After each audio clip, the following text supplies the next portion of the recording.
कलयामि कलिध्वंसं कविं लोकदिवाकरं यस्य गोभिप्रकाशाभिराविद्यं निहतं तमः वाळि परकालन् वाळि कलिकन्ये वाळि कुरयलूर् वाळ्वेन्दन् वाழியரோ மாயோனை வாழ்வலியால் மந்திரங்கொள் மங்கையர்கோன் தூயோன் சுடர் மானவேல் நெஞ்சுக்கிருள் கடிதீபம் அடங்கா நெடும் பிறவி நஞ்சுக்கு நல்லவமுதம் தமிழ நன்னூல் துறைகள் அஞ்சுக்கிலக்கியம் ஆரணசாரம் பரசமய பஞ்சு கனலின் பொறி பரகாலன் பனுவல்களே எங்கள் கதியே இராமானுசமுனியே சங்கை கெடுத்தாண்ட தவராசா பொங்கு புகழ் மங்கையர் கோனீந்த மறையாயிரமனைத்தும் தங்கு மனம் நீ எனக்கு தா. அபகத மதமானைஹி ரந்திமோபாயனிஷ்டைஹி அதிகத பரமார்த்தைஹி ரத்த காமானபேக்ஷைஹி நிகில ஜன சுகிருத்பிஹி நிர்ஜித க்ரோதலோபைஹி வரவர முனிபிருத்யைரஸ்து மே நித்யயோகः.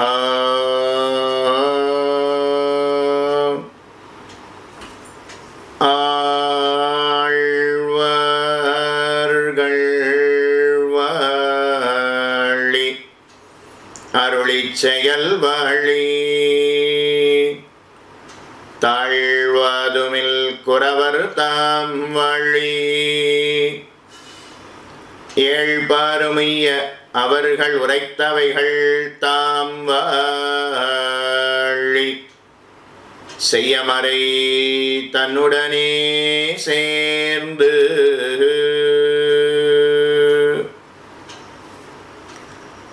திருவரங்கன் திருமுற்றத்து அடியார்கள் கூடியிருக்கக்கூடிய இன்றைய தினம் திவ்ய பிரபந்த தாராவில் பெரிய திருமொழி 11ஆம் பத்து 7ஆம் திருமொழியை நாமும் அனுபவிக்க வேணும்.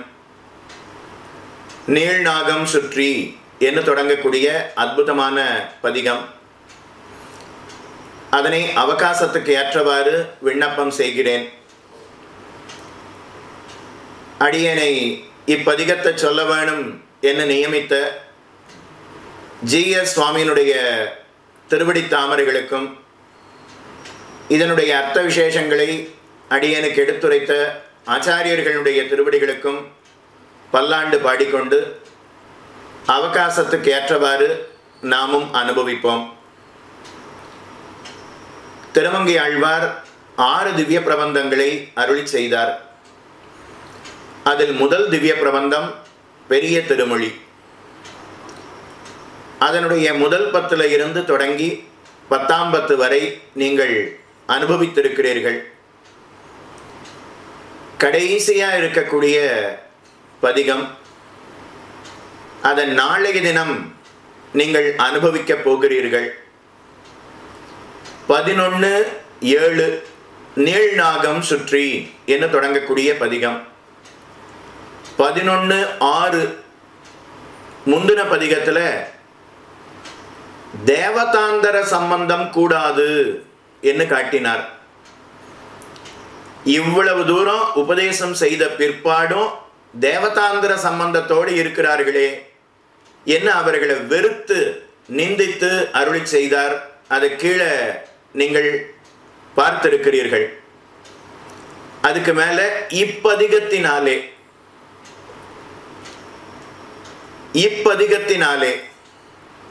பகவான் நமக்கு கொடுத்த கரண கலேபரங்களை அவனுக்கு திரும்ப கொடுக்காமல் அதை தாழ்ந்த விஷயத்துல உபயோகப்படுத்தினால் அந்த கரண கலேபரங்கள் அசத் சமம்,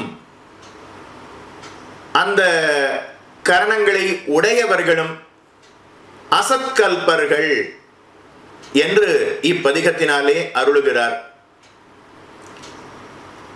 கரணம் அப்படின்னா இந்திரியம், கண்ணு, காது, மூக்கு, நாக்கு, தொக்கு முதலான இந்திரியங்கள்.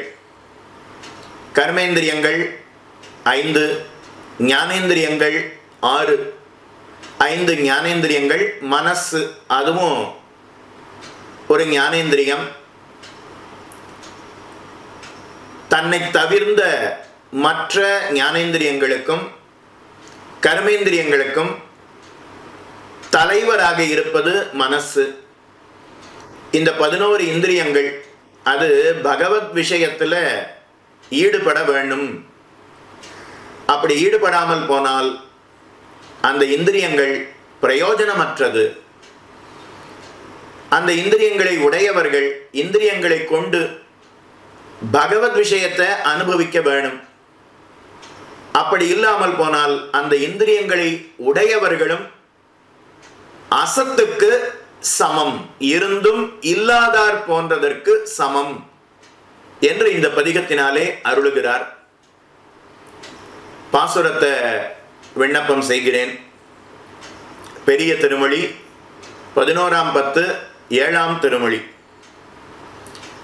நீள்நாகம் சுற்றி நெடுவரை நட்டு ஆழ்கடலை பேணான் கடைந்த அமுதம் கொண்டுகந்த பெம்மானை பூனார மாறுவனை புள்ளூரும் பொன்மலையை காணாதார் கண் என்றும் கண்ணல்ல கண்டாமே. நீள்நாகம் சுற்றி நெடுவரை நட்டு ஆழ்கடலை பேணான் கடைந்த அமுதம் கொண்டுகந்த பெம்மானை பூனார மார்பனை புள்ளூரும் பொன்மலையை காணாதார் கண் என்றும் கண்ணல்ல கண்டாமே என்று இப்பாசுரத்தை தொடங்குகிறார். இப்பதிகத்தை அருளுகிறார், தொடங்குகிறார். சர்வேஸ்வரன் இந்த ஜீவாத்மாக்களுக்கு கொடுத்த கரண கலேபரங்களை நாம அவனிடத்திலிருந்து பெற்றுக்கொண்டு அவனை அனுபவிக்காமல் இருந்தால் அந்த கரண கலேபரங்கள் வியர்த்தம் என்பதை இந்த பதிகம் முழுக்க காட்டுகிறார். நீள்நாகம் சுற்றி,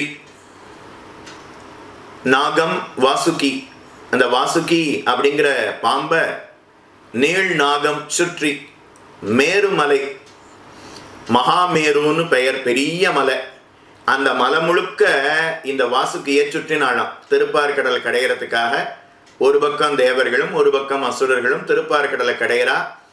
அப்போ மகாமேரு, அந்த மேருவை சுற்றி இந்த வாசுகிய பாம்பை கயிறாக சுற்றி இருக்கிறார்கள். அப்படி மிகப்பெரிய மலைய இந்த பாம்பை வச்சு சுத்தினாலும் இன்னும் இந்த பாம்பு நீளமா இருக்கான். அதனால நீள்நாகம் சுற்றி, மகாமேருவை சுற்றி பின்னையும் வாசுகி நீண்டிருக்கிறபடி நீள்நாகம் சுற்றி நெடுவரை நட்டு, நெடுவரை நல்ல உயர்ந்த மலைய நட்டு, மேருமலை அதுல ஒரு பகுதி மந்தரம் அப்படிங்கிற பர்வதம், அந்த மந்தர பர்வதத்தை நட்டு நட்டு ஆழ்கடலை பேணான் கடைந்த அமுதம் கொண்டுகந்த பெம்மானை. ஆழ்கடலை பேணான், திருப்பார்கடலை திரும்பியே பார்க்கலையாம். ஏன்னா இந்த மலையை வச்சு திருப்பார்கடலை கடைய போறா. அப்போ கடலே கலங்க போகிறது. கடலுக்கு எவ்வளவு சிரமம் உண்டாக போகிறது. தான் இத்தனை நாள் இந்த கடல்ல தானே படுத்துட்டு இருந்தோம், தனக்கு படுக்கையா இருந்தது இந்த கடல் தானே, அது சிரமப்பட நாம காரணமாகலாமா அப்படின்னு துளி கூட இரக்கம் இல்லாம கடையலாம் அப்படின்னு சொல்லிட்டானாம். திருப்பார்கடலே அது கலங்கும்படியாக மேருமலையை வச்சு தேவர்களும் அசுரர்களும் கடைந்தார்களாம். தனக்கு படுக்கையா இருந்த பார்க்கடல், அந்த பார்க்கடல் மேல துளி கூட இரக்கம் இல்லாம இருந்தானே, எதற்காக அப்படின்னா தன்னுடைய திருவடியை பற்றின அடியவர்கள் ஏதாவது பிரார்த்தித்தால் அவர்களுக்காக எந்த காரியத்தையும் செய்வானாம். தன்னுடைய படுக்கை அப்படின்னு கூட பார்க்காம இறப்பாளனாய் ஒருத்தன் வந்தால், தன்னுடைய திருவடியை பற்றினால், தன்னிடத்துல பிரார்த்தித்தால், வேண்டினால், இறந்து நின்றால் அவர்களுக்காக எந்த காரியத்தையும் செய்வானாம். கடைந்த அமுதம் கொண்டு வந்த பெம்மானை, பெம்மான் அப்படின்னா சுவாமி அப்படின்னு அர்த்தம். கடைந்துகந்த பெம்மானை, கடைந்து அமுதம் கொண்டு வந்தான். எதுக்காக இந்த திருப்பார்கடலை கடைந்தான் அப்படின்னா தன் பேராக கடைந்தான். தேவர்களுக்கு அமிர்தம் கிடைக்கணும் அப்படிங்கிறதுக்காக கடையலையாம். தேவர்கள் பிரார்த்தனை அதை நாம நிறைவேற்ற வேண்டாமா? தேவர்களுக்கு அவர்களுடைய அமுதத்தை பெற்றுக்கொண்டால் அவர்களுக்கு ஆனந்தம் உண்டாகிறதோ இல்லையோ, அவர்களுக்கு அமிர்தத்தை கொடுத்தா அதனால எம்பெருமான் ஆனந்தப்படுவானாம். என்ன பிரார்த்தித்தார்கள், அவர்களுடைய காரியத்தை செய்தோம். திருப்தி தேவர்களுக்கு வர்றதோ இல்லையோ, பகவானுக்கு அந்த காரியத்தை செய்து முடித்தாதான் ஒரு ஆனந்தம் உண்டாகுமா. அதனால தன் பெயராக கடைந்தான்.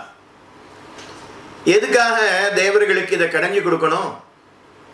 தேவர்களுக்கு அமுதம் கொடுப்பதனால இவனுக்கு என்ன பிரயோஜனம் அப்படின்னா, சொத்து தன்னது.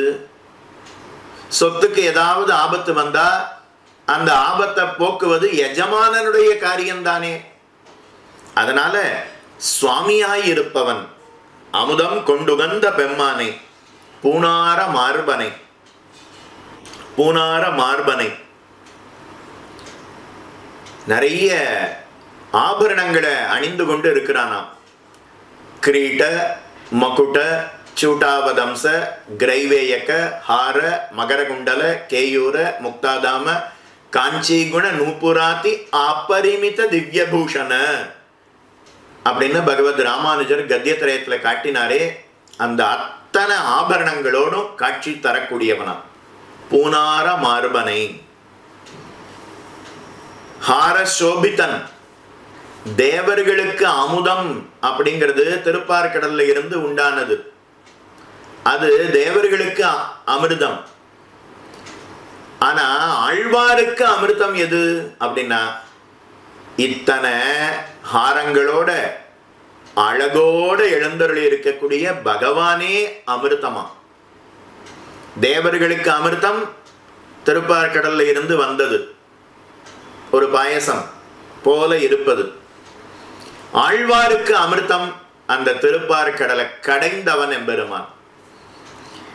கடைந்த அமுதம் கொண்டு வந்த பெம்மானை, பூனார மார்பனை, புள்ளூரும் பொன்மலையை.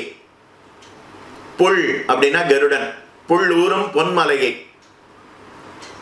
கருடனே ஒரு ஸ்வர்ண மலையை போல இருக்கிறாராம். அதுல இன்னொரு ஸ்வர்ண மலை, ஒரு பொன்மலை இருந்ததுன்னா எப்படி இருக்கும்? ஒரு பொன்மலைக்கு மேல இன்னொரு பொன்மலை இருந்ததுன்னா எப்படி இருக்கும்? யோசிச்சு பாருங்க. ஸ்வர்ணமா ஒரு மலை முழுக்க ஸ்வர்ணமாவே இருக்கு, அதுக்கு மேல இன்னொரு ஸ்வர்ண மலை இருந்தா எப்படி இருக்கும்? கற்பனைக்கு எட்டுமான்னு தெரியல, முடிஞ்சா கற்பனை பண்ணி பாருங்க. பொன்மலை மீது பொன்மலை இருந்தார் போலேன்னு பெரியவாச்சான் பிள்ளை வியாக்கியானத்துல தெரிவிக்கிறார்.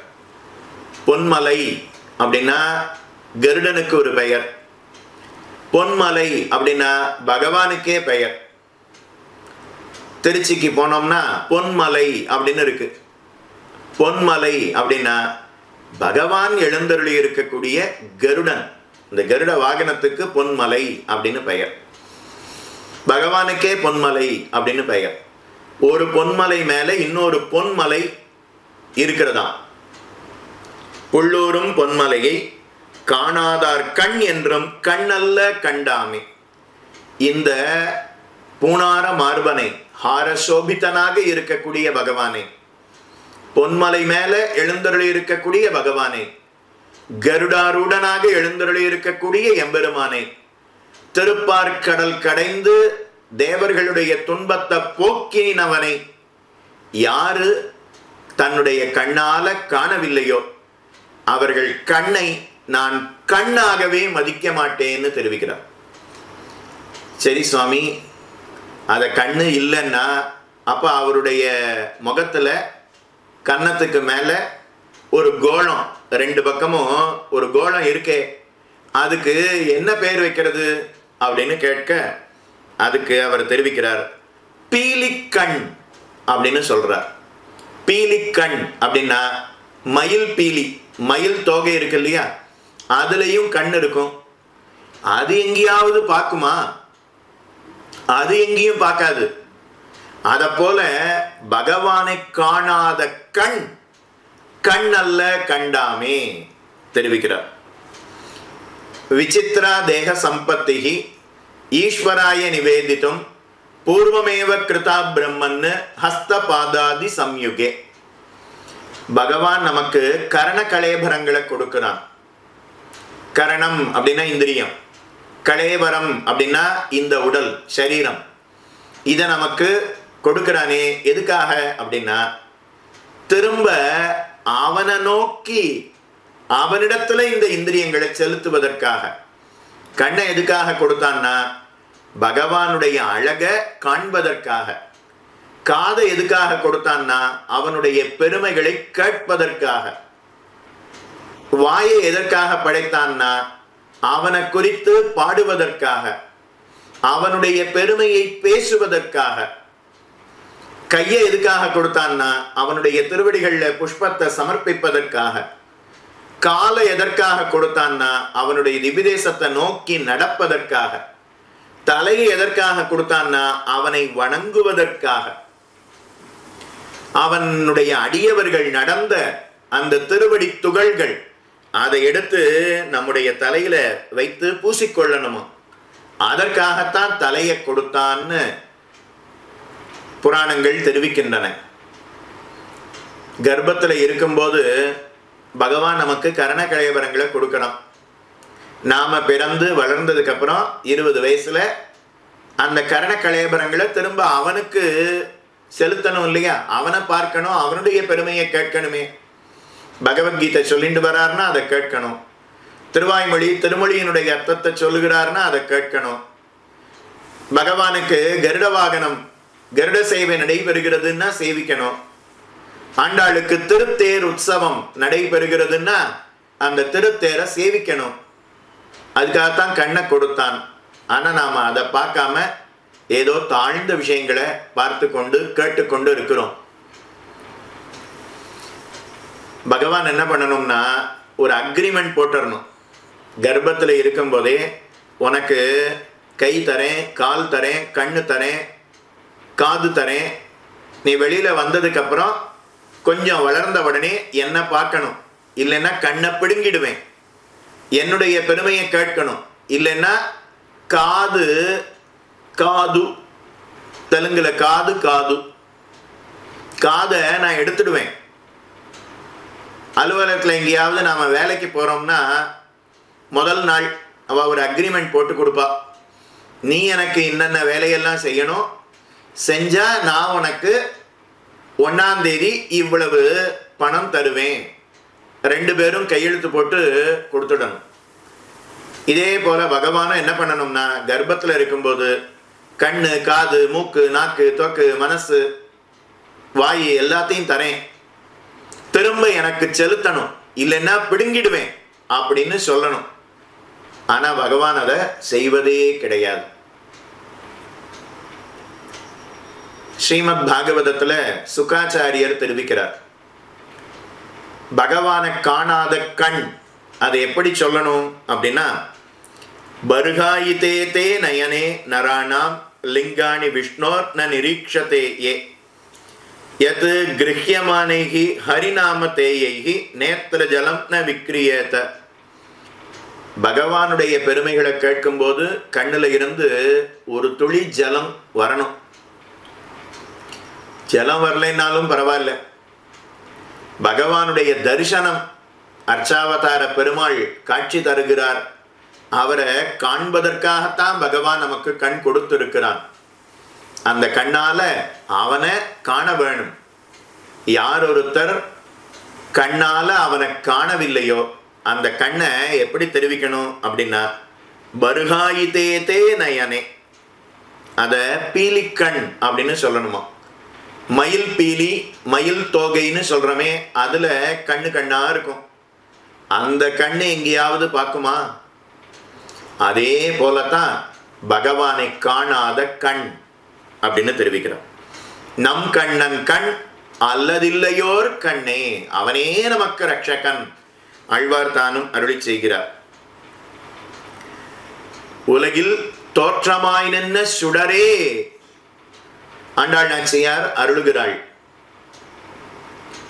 ஏற்ற கலங்கள் எதிர்பொங்கி மீதழிப்ப மாற்றாதே பால் சொரியும் வள்ளல் பெரும்பசுக்கள் ஆற்ற படைத்தான் மகனே அறிவுராய் ஊற்றமுடையாய் பெரியாய் உலகினில் தோற்றமாய் நின்ன சுடரே துயிலழாய். பகவான் ஊற்றமுடையவன். அடியவர்களை ரட்சிப்பதுல அவனுக்கு இருக்கக்கூடிய ஊற்றம், அத ஊற்றமுடையாயின்னு தெரிவிக்கிறார். அடியவர்களை எப்படி ரட்சிப்பான் அப்படின்னா, நம்முடைய கற்பனைக்கு எட்டாதவாறு அடியவர்களை ரட்சிப்பானான். அதனால ரட்சிப்பதுல ரொம்ப சாமர்த்தியமுடையவன், நிறைய அனுகிரகத்தை செய்பவன். அதனால பெரியாய், ஊற்றமுடையாய் பெரியாய். ஓ, இவ்வளவு அனுகிரகத்தை செய்பவன், அவனை நாம காண முடியுமா அப்படின்னா, கிருஷ்ணாவதாரம் பண்ணினானே, இடையர்களோடு இடைச்சிகளோடு கோகுலத்துல ஒன்றாக வளர்ந்தானே, விளையாடினானே. ஒரு கையால் ஒருவன் தன் தொலை ஒன்றி தன்னேராயிரம் பிள்ளைகளோடு தளர்நடையிட்டு வருவான்னு ஆழ்வார் தெரிவித்தாரே. விருந்தாவனத்தையே கண்டோமே என்ன ஆண்டாள் நாச்சியார் அருள் செய்தாளே, அப்படி அவதாரம் பண்ணினானே. அவனை காணாத கண் கண் அல்ல தெரிவிக்கிறார். கூரத்தாழ்வானுக்கு கண் போயிற்று. காஞ்சி தேவ பெருமாள் வரதராஜ பெருமாள் இடத்துல கண் கேளும் அப்படின்னு சொன்னார். பகவானிடத்துல போய் ஒன்றை பெறுவது, கேட்டு பெறுவதுங்கிறது வழக்கமில்லை. ஸ்ரீ வைஷ்ணவர்கள் பூர்வாச்சாரியர்கள் அனுஷ்டானத்துல கிடையாது. பகவானுக்கு பல்லாண்டு பாடிதான் பழக்கமே தவிர பகவானிடத்துல ஒன்றை கேட்டு பெறுவது அப்படிங்கிறது கிடையவே கிடையாதுன்னு கூரத்தாழ்வான் மறுத்து விட்டார். கூரத்தாழ்வான் தெரிவித்தாராம், எனக்கு கண்ணு போனதுக்கு என்ன காரணமா இருக்கும் அப்படின்னா, யாராவது ஒரு ஸ்ரீ வைஷ்ணவர் திருமண்காப்பு இட்டு கொண்டிருப்பாரே, அது கொஞ்சம் கோணலா இருக்குன்னு என்னைக்காவது நான் நினைத்திருப்பேன், அதனால கண்ணு போயிற்று அப்படின்னு தெரிவித்தாராம். அப்படிலாம் கூரத்தாழ்வான் யாரையும் பார்த்து நினைக்க போறது கிடையாது, நினைக்கவும் இல்லை. ஆனா தான் அப்படி அனுசந்தானம் செய்து கொள்கிறார்.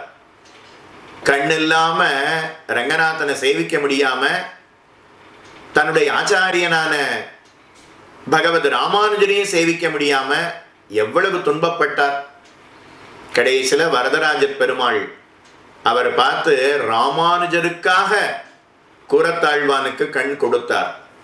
அப்பவும் கூட கூரத்தாழ்வான் என்ன பிரார்த்தித்தார்னா, உம்மை காண வேணும், எங்க ஆச்சாரியனான ராமானுஜரை காண வேணும், உலக விஷயங்களை காணவே கூடாது அப்படின்னு ஒரு திவ்யமான கண்ணை கூரத்தாழ்வான் பெற்றார். கச்சிதனில் கண் கொடுக்கும் பெருமாள் வந்தார்னு வேதாந்த தேசிகன் அருளுகிறார். மழலை மங்கலத்துல கண் கொடுப்பவராகவே ஆச்சாரியன் எம்பார்த்தானும் காட்சி தருகிறார். அப்ப கண்ணுங்கிறது எவ்வளவு முக்கியம். அந்த கண்ணு எப்போ கண்ணுன்னு சொல்லலாம்னா, பகவானை காணும்படியாக அந்த இந்திரியம் இருந்ததுன்னா அதை கண்ணுன்னு சொல்லலாம். அப்படி இல்லைன்னா அதை பீலிக்கண் அப்படின்னு சொல்ல வேணுங்கிறத முதல் பாசுரத்தினால தெரிவிக்கிறார். அடுத்து இரண்டாம் பாட்டு. நீழ்வான் குரலுருவாய் நின்றிறந்து மாவலிமண் தாளால் அளவிட்ட தக்கணைக்கு மிக்கானை தோளாத மாமணியை தொண்டர்கினியானை கேளாச் செவிகள் செவியல்ல கேட்டாமே. இரண்டாவது பாசுரத்தினால பகவானுடைய பெருமைய எந்த செவிகள் கேட்கவில்லையோ அதை செவின்னே சொல்ல முடியாதுன்னு தெரிவிக்கிறார். நீழ்வான் குரலுருவாய் நின்றிறந்து மாவலிமண் தாளால் அளவிட்ட தக்கணைக்கு மிக்கானை தோளாத மாமணியை தொண்டர்கினியானை கேளாச் செவிகள் செவியல்ல கேட்டாமே. நீழ்வான் குரலுருவாய் வாமன அவதாரம் செய்தான். மகாபலியின் இடத்துல சென்று மூவடிமண் யாச்சித்தான். உலகத்துல குள்ளர்கள்னு சில பேரை பார்த்து நாம சொல்றோம் இல்லையா, அவர்கள்லாம் திரிவிக்ரம அவதாரம் அப்படின்னு சொல்ற அளவுக்கு பகவான் குள்ளனாக அவதாரம் செய்தான். எவ்வளவு குள்ளம் அப்படின்னா கட்டை விரல் அளவு.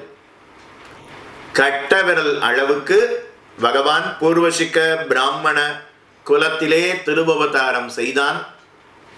யஜ்ஞோபவீதத்தை சாத்திண்டு வரான். இவ்வளவுதான் உருவம். அதுல யஜ்ஞோபவீதம் சாத்தனம்னா அப்ப அந்த யஜ்ஞோபவீதத்தை எவ்வளவு சின்னதா பண்ணணும். அந்த இடத்துல பெரியவாச்சான் பிள்ளை வியாக்கியானத்துல எழுதுறார், நரிப்பூன் இட்டார் போலே அப்படின்னு தெரிவிக்கிறார். அது என்ன நரிப்பூன் அப்படின்னா, நரிப்பூன் அப்படின்னா என்னன்னா உபநயனம் ஆகாதவர்களுக்கு பூணுவல் போடுவா. வரப்போறது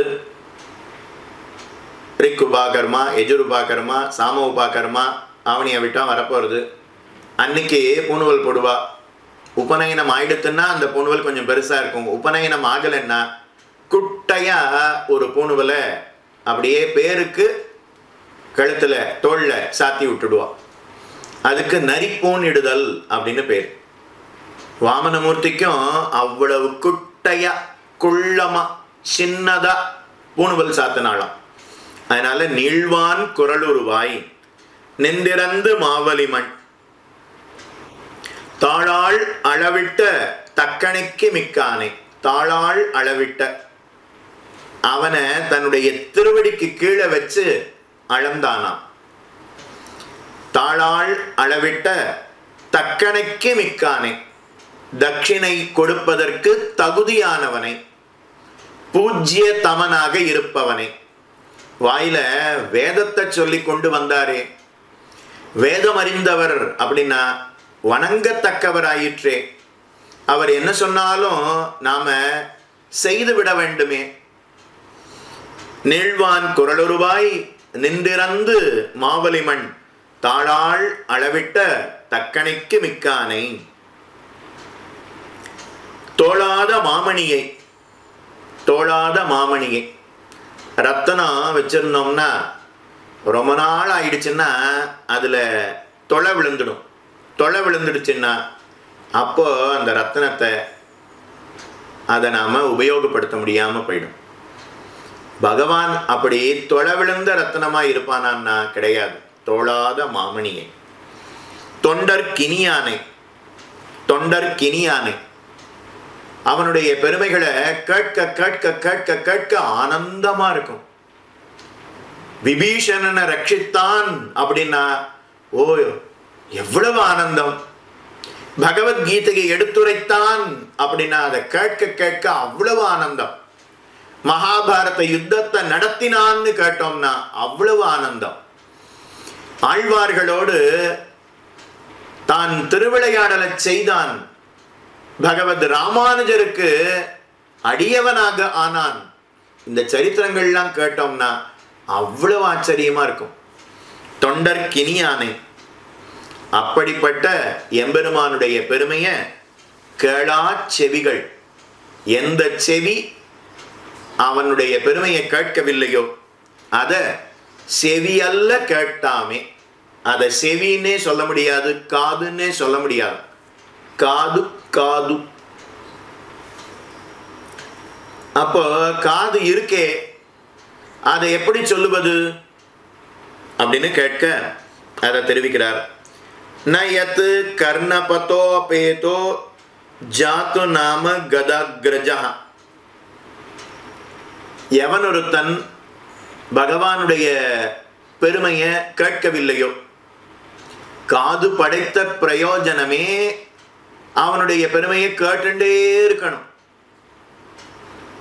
அரை மணி நேரம் காணாது, 1 மணி நேரம் காணாது, 2 மணி நேரம் காணாது, 24 மணி நேரமும் அவனுடைய பெருமையை கேட்டுக்கொண்டே இருக்கணும். கண்ணாவது அதுக்கு ஒரு மூடி இருக்கு, அதை நாம மூடிக்கிறோம், தூங்கி போய்டுறோம். காது அதுக்கு மூடியே கிடையாது, அது திறந்தே இருக்கு.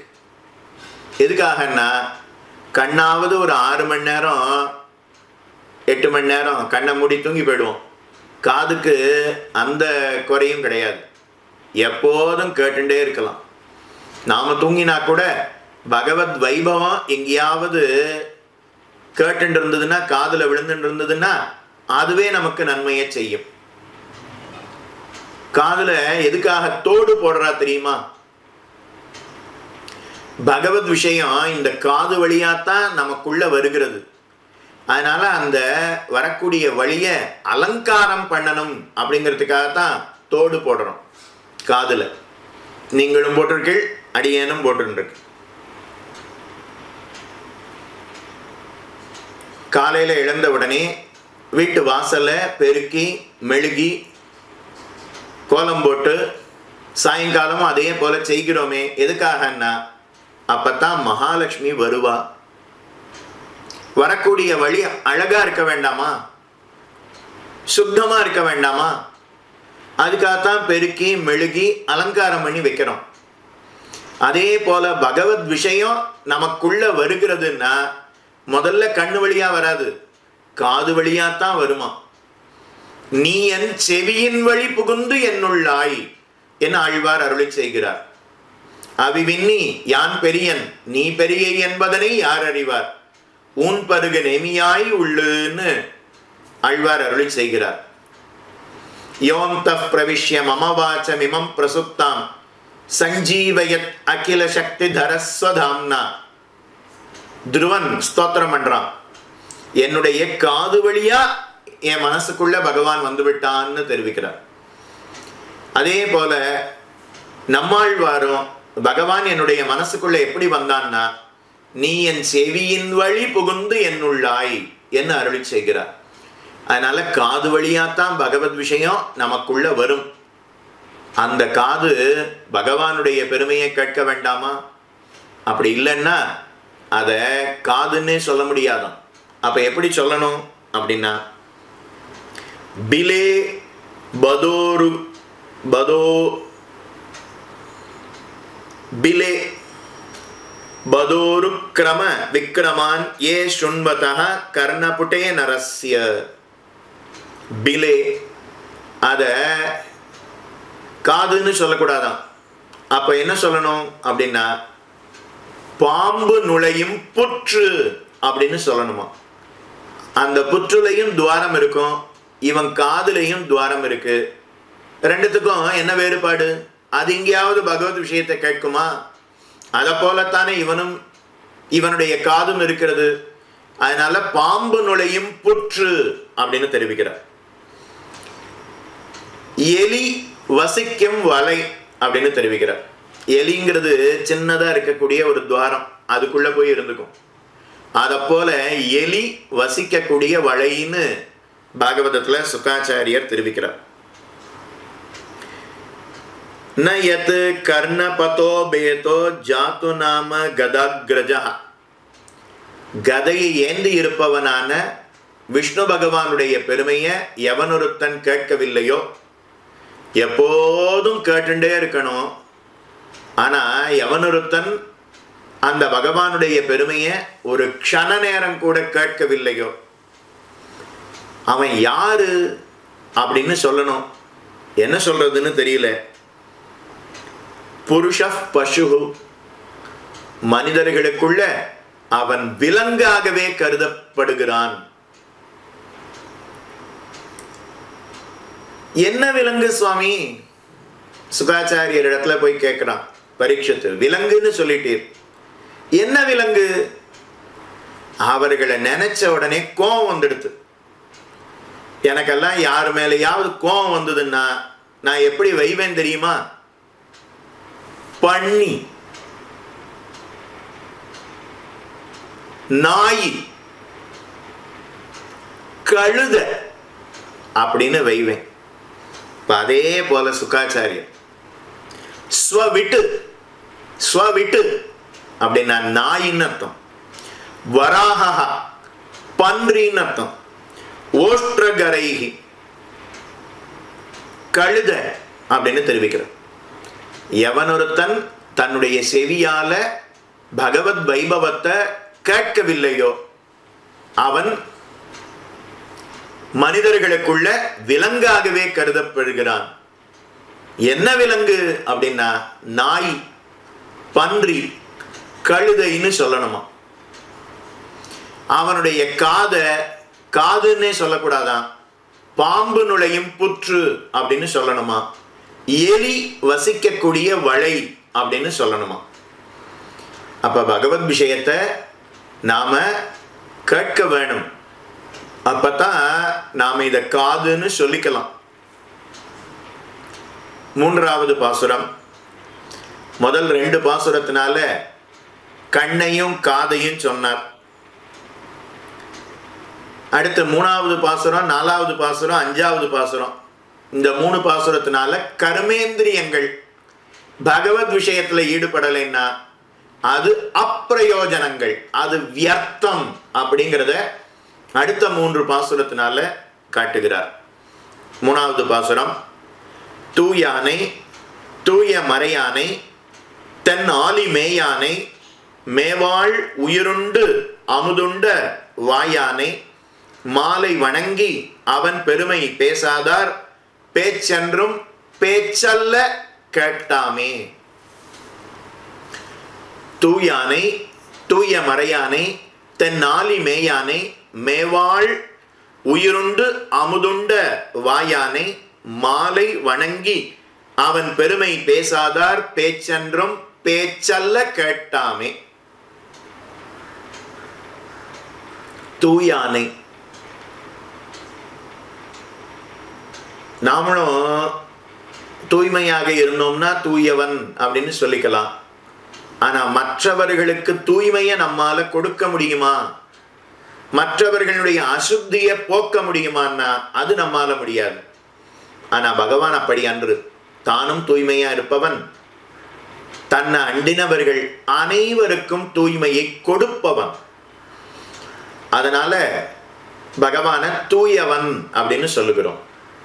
தூயானை, பவித்ரானாம், பவித்திரமாக இருப்பவன். பவித்ரானாம் ஹி கோவிந்தா அப்படின்னு புராணங்கள் தெரிவிக்கிறது. தூய மறையானை. எதனால இவ்வளவு தூய்மையோட இருக்கிறான்? தூயவனாக எப்படி இருக்கிறான் அப்படின்னா வேதத்தினாலே சொல்ல பெறுபவன், வேதத்தினால மட்டுமே அறிய பெறுபவன். அதனால தூய மறையானை. வேதைக சமதிகம்யனாக இருப்பவன் பகவான். தூய மறையானை. வேதத்துல அவனுடைய பெருமை நிறைய சொல்லி இருக்கு.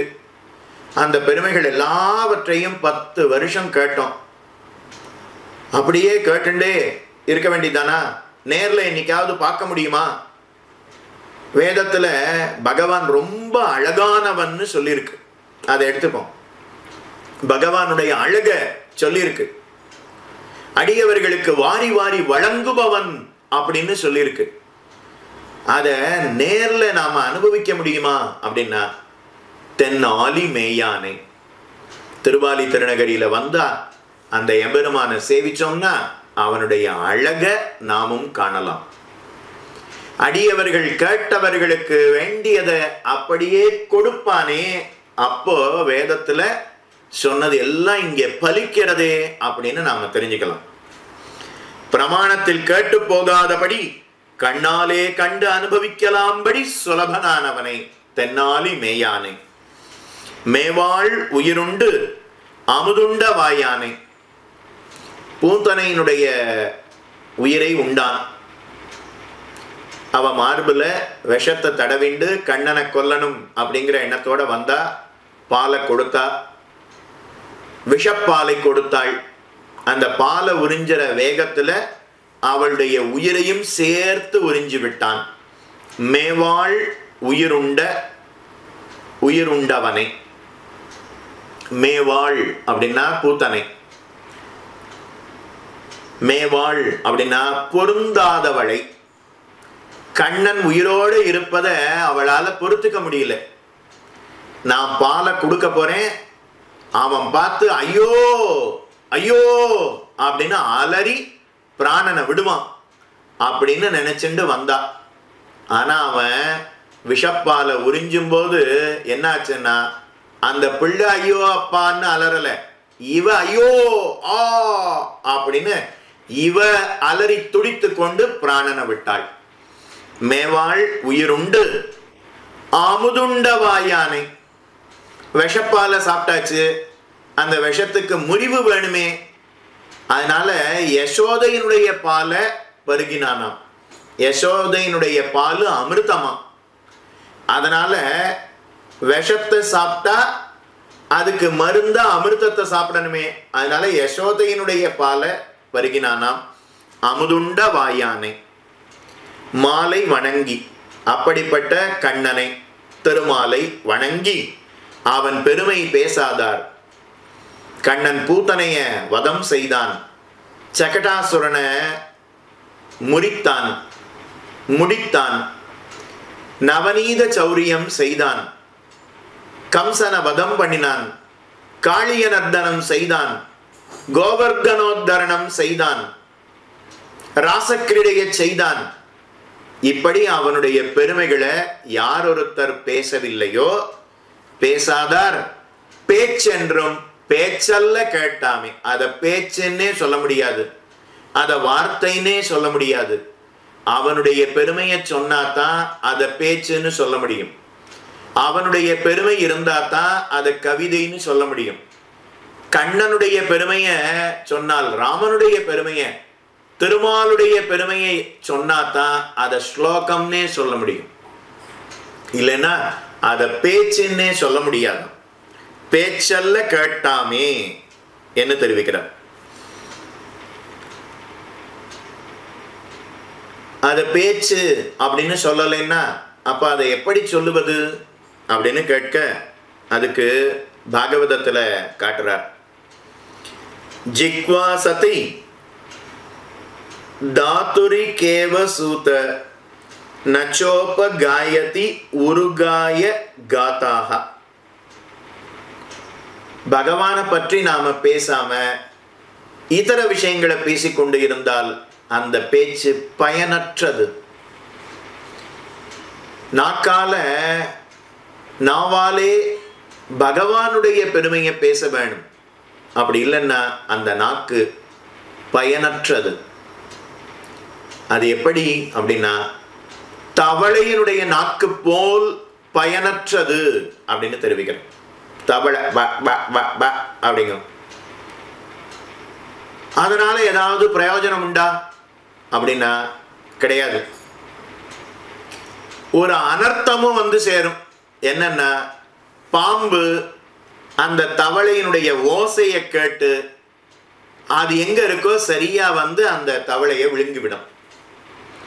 அப்ப பகவத் விஷயத்தை நாம பேசலைன்னா தவளையினுடைய நாக்கு போன்று பயனற்றது, அனர்த்தத்தை உண்டாக்கக்கூடியது.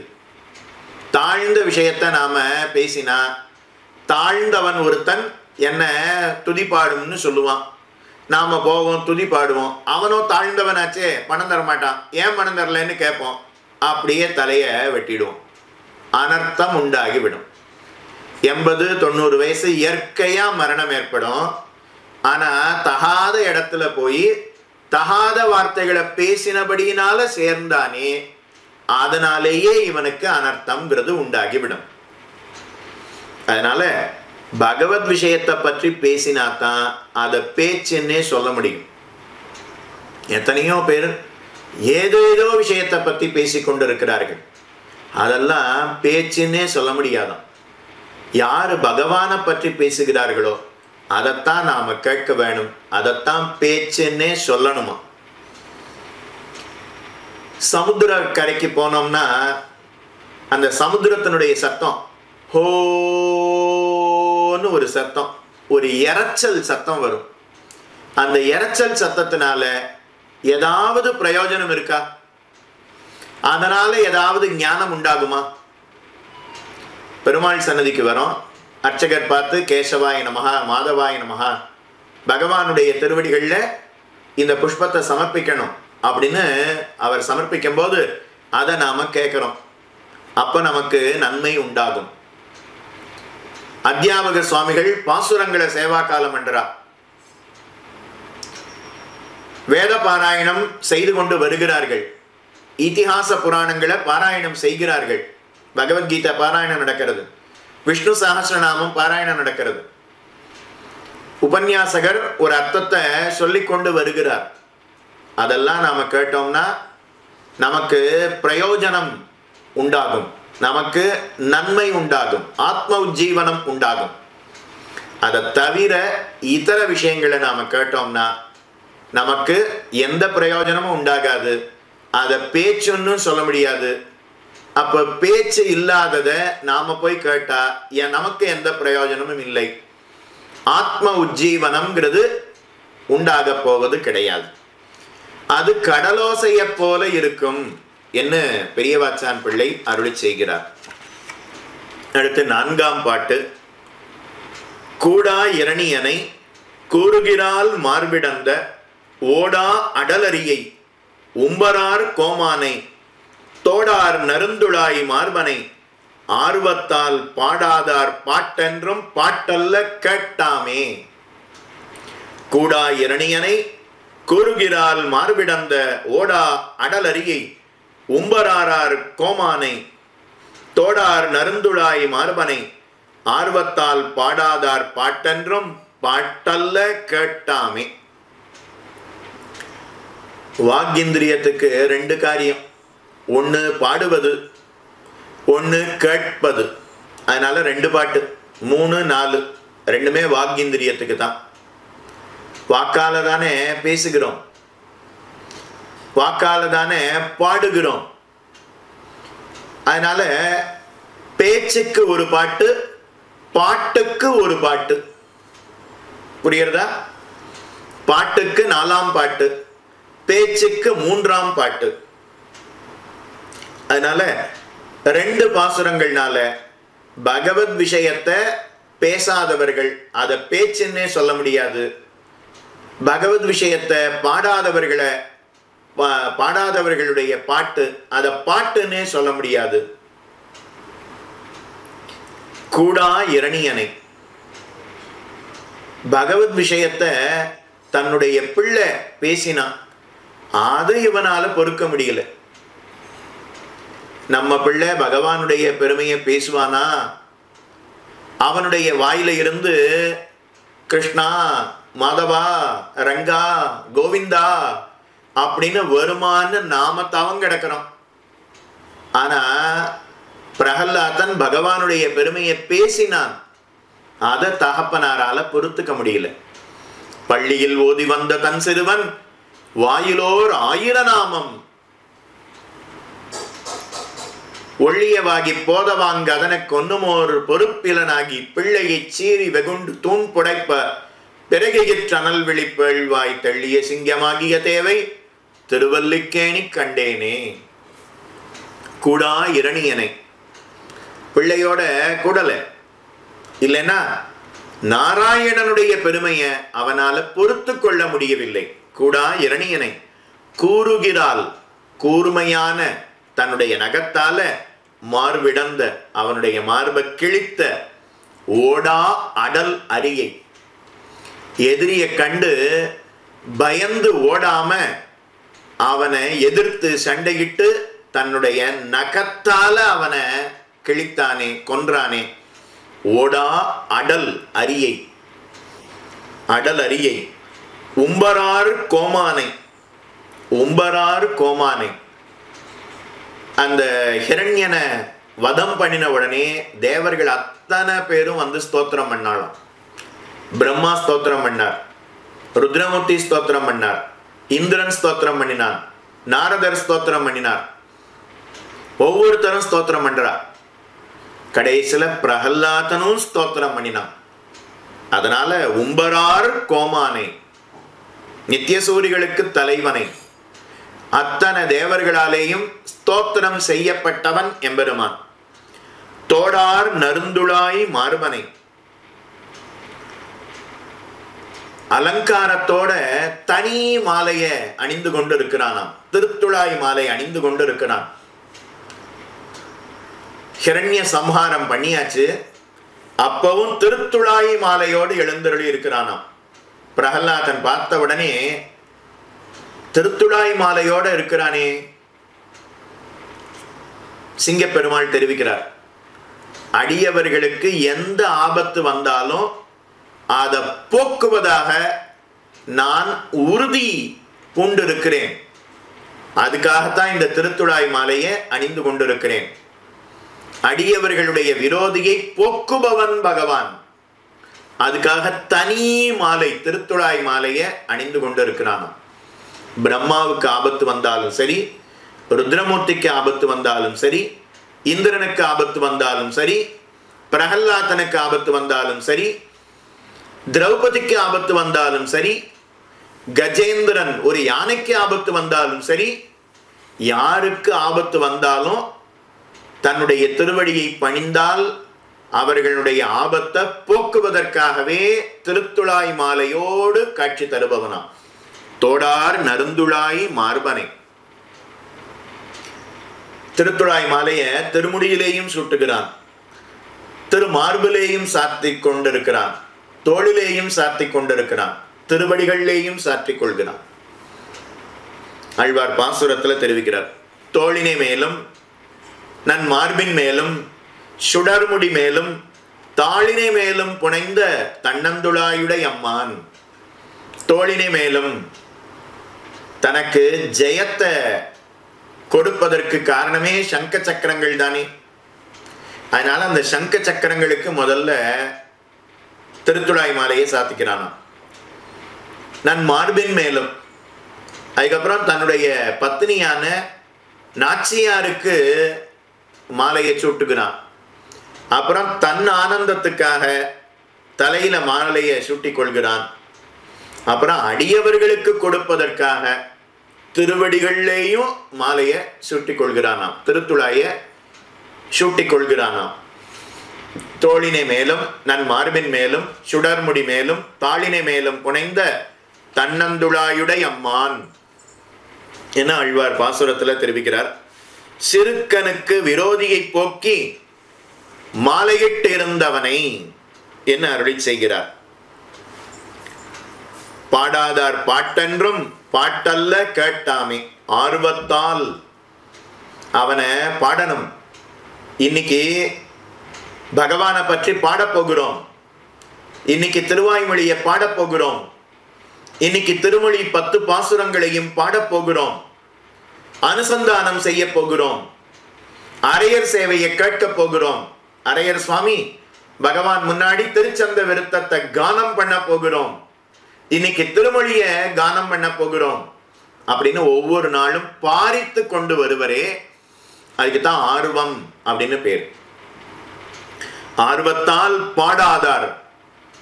ஆர்வத்தினால பகவானுடைய பெருமைய யாரு பாடலையோ, பகவானுடைய பெருமைய பாடணுமே அப்படின்னு பாடக்கூடாதான். ஓ, பகவானுடைய பெருமையை பாடக்கூடிய பாக்கியம் இன்றைய தினம் கிட்டியதே அப்படிங்கிற பிரீத்தியினால பாடணுமா. மேலக்கோட்டை செல்வநாரணன் எம்பெருமானுடைய உற்சவம், நவராத்திரி உற்சவம் 11 நாட்கள் விசேஷமாக நடைபெறும். மற்ற எல்லா இடத்துலையும் 9 நாட்கள். ஆனா மேலக்கோட்டையில 11 நாட்கள் நவராத்திரி உற்சவம்ங்கிறது நடைபெறும். அந்த சமயத்துல செல்வநாராயண பெருமாள் வைபவம் யாதவாத்ரி மகாத்மியம் அத வாசிப்பா. அதுக்கப்புறம் யாரு பாடணுமோ அவர்கள்லாம் பாடலாம். இன்னும் சில உற்சவத்துல வீணை வாசிக்கிறதுக்கும் அங்க அவகாசம் கொடுப்பா. அதனால பகவானுடைய பெருமையை பாடுவது அப்படிங்கிறது உயர்ந்தது. திருவல்லிக்கேணி பார்த்தசாரதி பெருமாளுக்கு 10 நாட்கள் பிரம்மோற்சவம் நடைபெறும்.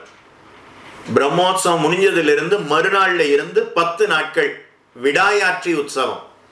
அந்த விடாயாற்றில அவனுடைய பெருமையை 10 நாட்களும் பாடுவார்கள். சிங்கப்பெருமாள், தெள்ளிய சிங்க பெருமாளுக்கு 3 நாட்கள் விடாயாற்றி உற்சவம். 3 நாட்களும் பெரிய பெரிய பாடகர்கள்லாம் வந்து அந்த எம்பெருமான் முன்னாடி இருந்து அந்த எம்பெருமான பாடுவார்கள்.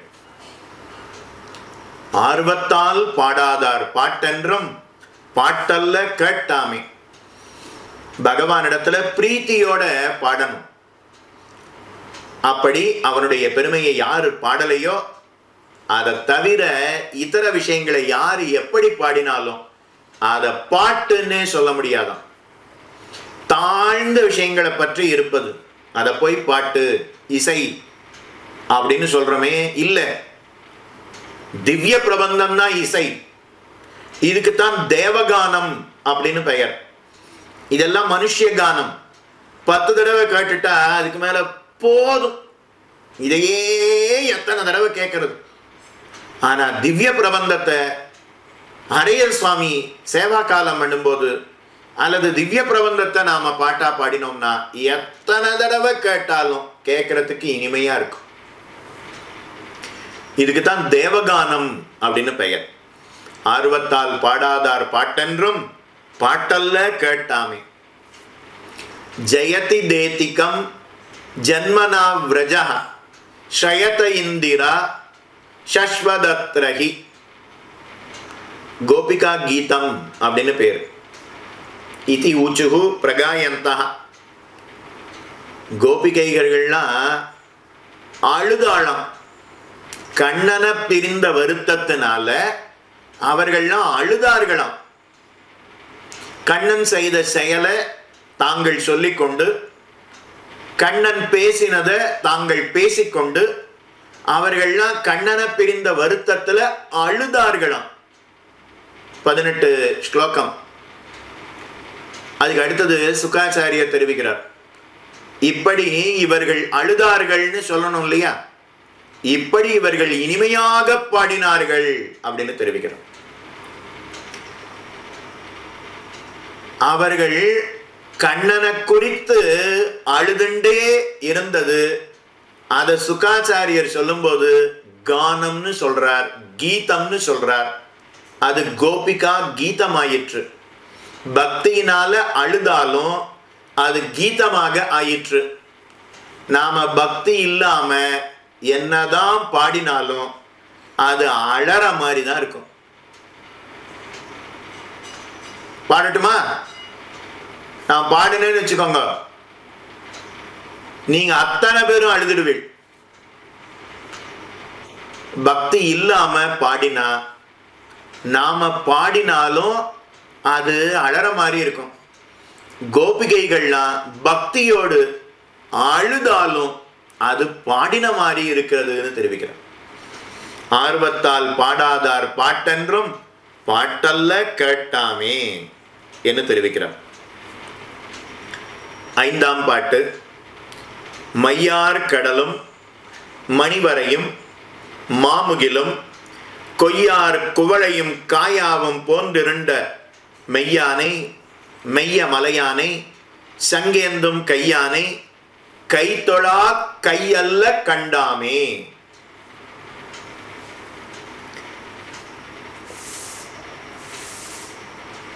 அடுத்தது பகவான் கொடுத்த கைகள், அத பகவானுக்கு திரும்ப செலுத்தாம அவனுடைய திருவடிகள்ல புஷ்பத்தை சமர்ப்பிக்காம அந்த கைய உபயோகப்படுத்தாம தாழ்ந்த விஷயத்துல அதை உபயோகப்படுத்தினா அதை கையின்னே சொல்ல முடியாதுன்னு தெரிவிக்கிறார்.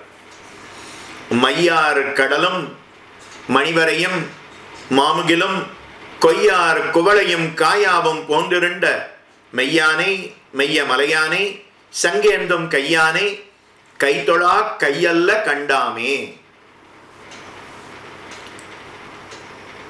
பகவானுடைய திருமேனி எப்படி இருக்கு அப்படின்னா கடல் போல இருக்கிறதாம், கருத்து இருக்கக்கூடிய கடல் போல இருக்கிறதாம். அதுக்கப்புறம் ரத்தனம் போல இருக்கிறதா மணிவரையும் மாமுகிலும் நன்னா கருத்து இருண்ட மேகம் போல இருக்கிறது தெரிவிக்கிறார். கொய்யார் குவளையும் குவளை புஷ்பத்தை போல இருக்கிறதுன்னு தெரிவிக்கிறது. அதுக்கப்புறம் காயாவும் காயாம்பு போல இருக்கிறது, அப்படி போல இருண்டு இருக்கிற மெய்யானை திருமேனி உடையவனை சத்தியசந்தனை அப்படின்னு தெரிவிக்கிறார். மையார் கடலும் கருத்து இருக்கக்கூடிய கடல் போல இருப்பவனா. கடலுக்கு ஆழம் காண முடியுமா? இவ்வளவு ஆழத்துல இந்த இடத்துல நாம செல்லலாம் அப்படின்னு கடல்ல இவ்வளவு ஆழம் அப்படின்னு நம்மால சொல்ல முடியுமான்னா முடியாது. கடலுக்கு கரை தெரியுமா? இக்கரையிலிருந்து அக்கறையை பார்க்க முடியுமான்னா முடியாது. கடல்ல இன்னென்ன பொருள் இருக்கும், முத்து இருக்கும், ஒரு 50 முத்து இருக்கும்னு சொல்ல முடியுமா? சொல்ல முடியாது. 500 அதுவும் முடியாது. 5000 லட்சம் எண்ணவே முடியாத முத்துக்கள், ரத்தனங்கள், மாணிக்கங்கள்.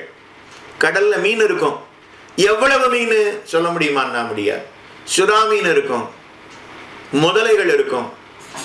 கடல்ல என்னென்ன இருக்குங்கிறத நம்மால பரிச்சேதிக்க முடியாது, ஆழங்காண ஒண்ணாது. கடலை இன்னைக்காவது நீந்தி கடக்க முடியுமான்னா அதுவும் முடியாது. அப்ப கடலுக்கு எவ்வளவு பெருமை! கடலை பார்த்தா பார்த்துட்டே இருக்கணும்னு தோணும். மெட்ராஸுக்கு வந்தா பீச் இருக்கு, மெரினா பீச், கோல்டன் பீச் இருக்கு. கடலை பார்த்தா பார்த்துட்டே இருக்கணும்னு தோணுறது. பகவானுடைய திருமேனியும் அப்படித்தான். சீனிவாச பெருமாள் ரங்கநாதனை சேவிச்சோம்னா சேவிச்சுட்டே இருக்கணும்னு தோணும். செல்வப்பிள்ளை திருநாரணன் எம்பெருமான் அவனை சேவிச்சா சேவிச்சுட்டே இருக்கணும்னு தோணும். வரதராஜ பெருமாள் மாலையோடு இருந்தா ஒரு அழகு, மாலை இல்லாம இருந்தா ஒரு அழகு, மற்ற நாட்கள்ல ஒரு அழகு, வெள்ளிக்கிழமை நாச்சியாரோட சேர்த்தியில ஒரு அழகு, கருட சேவையில ஒரு அழகு, வேணுகோபால திருக்கோலத்துல ஒரு அழகு. பார்த்தா பார்த்துட்டே இருக்கலாம். அதுதான் நேத்து சேவிச்சாச்சே போதும் அப்படிங்கிற எண்ணம் வருமானா வராது. சீனிவாச பெருமாளை சேவிச்சுட்டு ஒருத்தர் வந்தார். வரும்போது அந்த கியூ முடிகிற இடத்துல சடார்னு ஒரு தடவை ஒரு ஜம்ப் பண்ணி அந்த பக்கம் போய் உள்ள போயிட்டார். வந்த உடனே கேட்டோம், என்ன திடீர்னு அப்படி துள்ளி குதிச்சு அந்த பக்கம் போயிட்டீங்களேன்னு. சுவாமி தேவரீர் தானே உபன்யாசத்துல சொல்றது, பகவான சேவிச்சா திருப்தியே வராதுன்னு.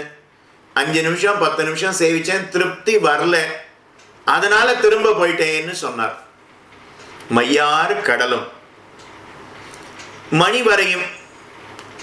கடல் ரொம்ப பெருசு, ரொம்ப அழகா இருக்கும். ஆனா நம்ம கையில எடுத்து வச்சுக்க முடியுமான்னா முடியாது. ஆனா ரத்தனம் அத நம்ம கையில வச்சுக்கலாமே. அது அபார தேஜஸோட இருக்கும், ஒளியோட இருக்கும். அதையும் பார்த்துட்டே இருக்கலாம். அத நம்ம கையில வச்சுக்கலாமே. மணிவரையும் மாமுகிலும்.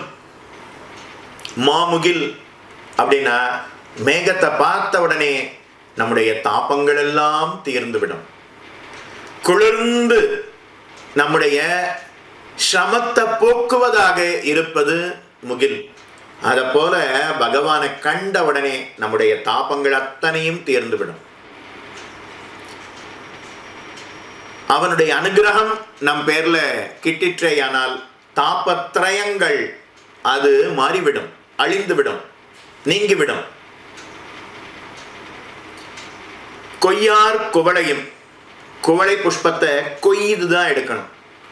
பறிப்பது அப்படின்னா மெல்லமா அப்படியே 2 விரலால எடுக்கிறது. கொய்வதுன்னா அப்படியே 5 விரலையும் வச்சு நகத்தை வச்சு அப்படி எடுக்கிறது. அதுக்கு கொய்வது. குவளை புஷ்பத்தை கொய்து தான் எடுக்கணும். கொய்யார் குவளையும். குவளை தரிசனீயமாய் இருக்கை. தரிசனீயமாய் இருக்கை. அந்த குவளை புஷ்பம் அதை பார்த்துட்டே இருக்கலாமா. அப்படி பகவானுடைய திருமேனி இருக்கும். காயாவும் காயாம்பூ அது எப்படி இருக்கும்னா நல்லா பழ பழ பழ பழன்னு இருக்கும். கருப்பா இருந்தாலும் பழ பழ பழ பழன்னு இருக்கும். அத போல பகவானுடைய திருமேனி கருப்பா இருக்கும். பெயிண்ட் அடிச்சிருப்பா. ஆனா சொர சொரன்னு இருந்ததுன்னா அப்படி இல்லாம கருப்பு அடிச்சு அதுக்கு மேல ஒரு பாலிஷ் அடிப்பா இல்லையா, அத போல பகவானுடைய திருமேனி கருப்பா இருக்கும், பழ பழன்னு இருக்குமா. போன்று இருண்ட மெய்யானை. மெய்யான் அப்படின்னா சத்திய சந்தனாக இருப்பவன். சத்தியம் ஞானம் அனந்தம் பிரம்ம. சத்தியம் அப்படிங்கிற குணத்தோடு இருப்பவன். குணத்தோடு இருப்பவன்னு சொல்ல முடியாது, சத்தியமாகவே இருப்பவன். மெய்ய மலையானை. திருமையம் அப்படிங்கிற திவ்யதேசத்துல எழுந்தருளி இருக்கிறான். மெய்ய மலையானை. இந்த சத்தியம் அதுவே ஒரு மலையா உருவெடுத்து இருந்ததுன்னா எப்படி இருக்கும்? அதுதான் மெய்ய மலையானை. திருமையம் அப்படிங்கிற திவ்யதேசம்.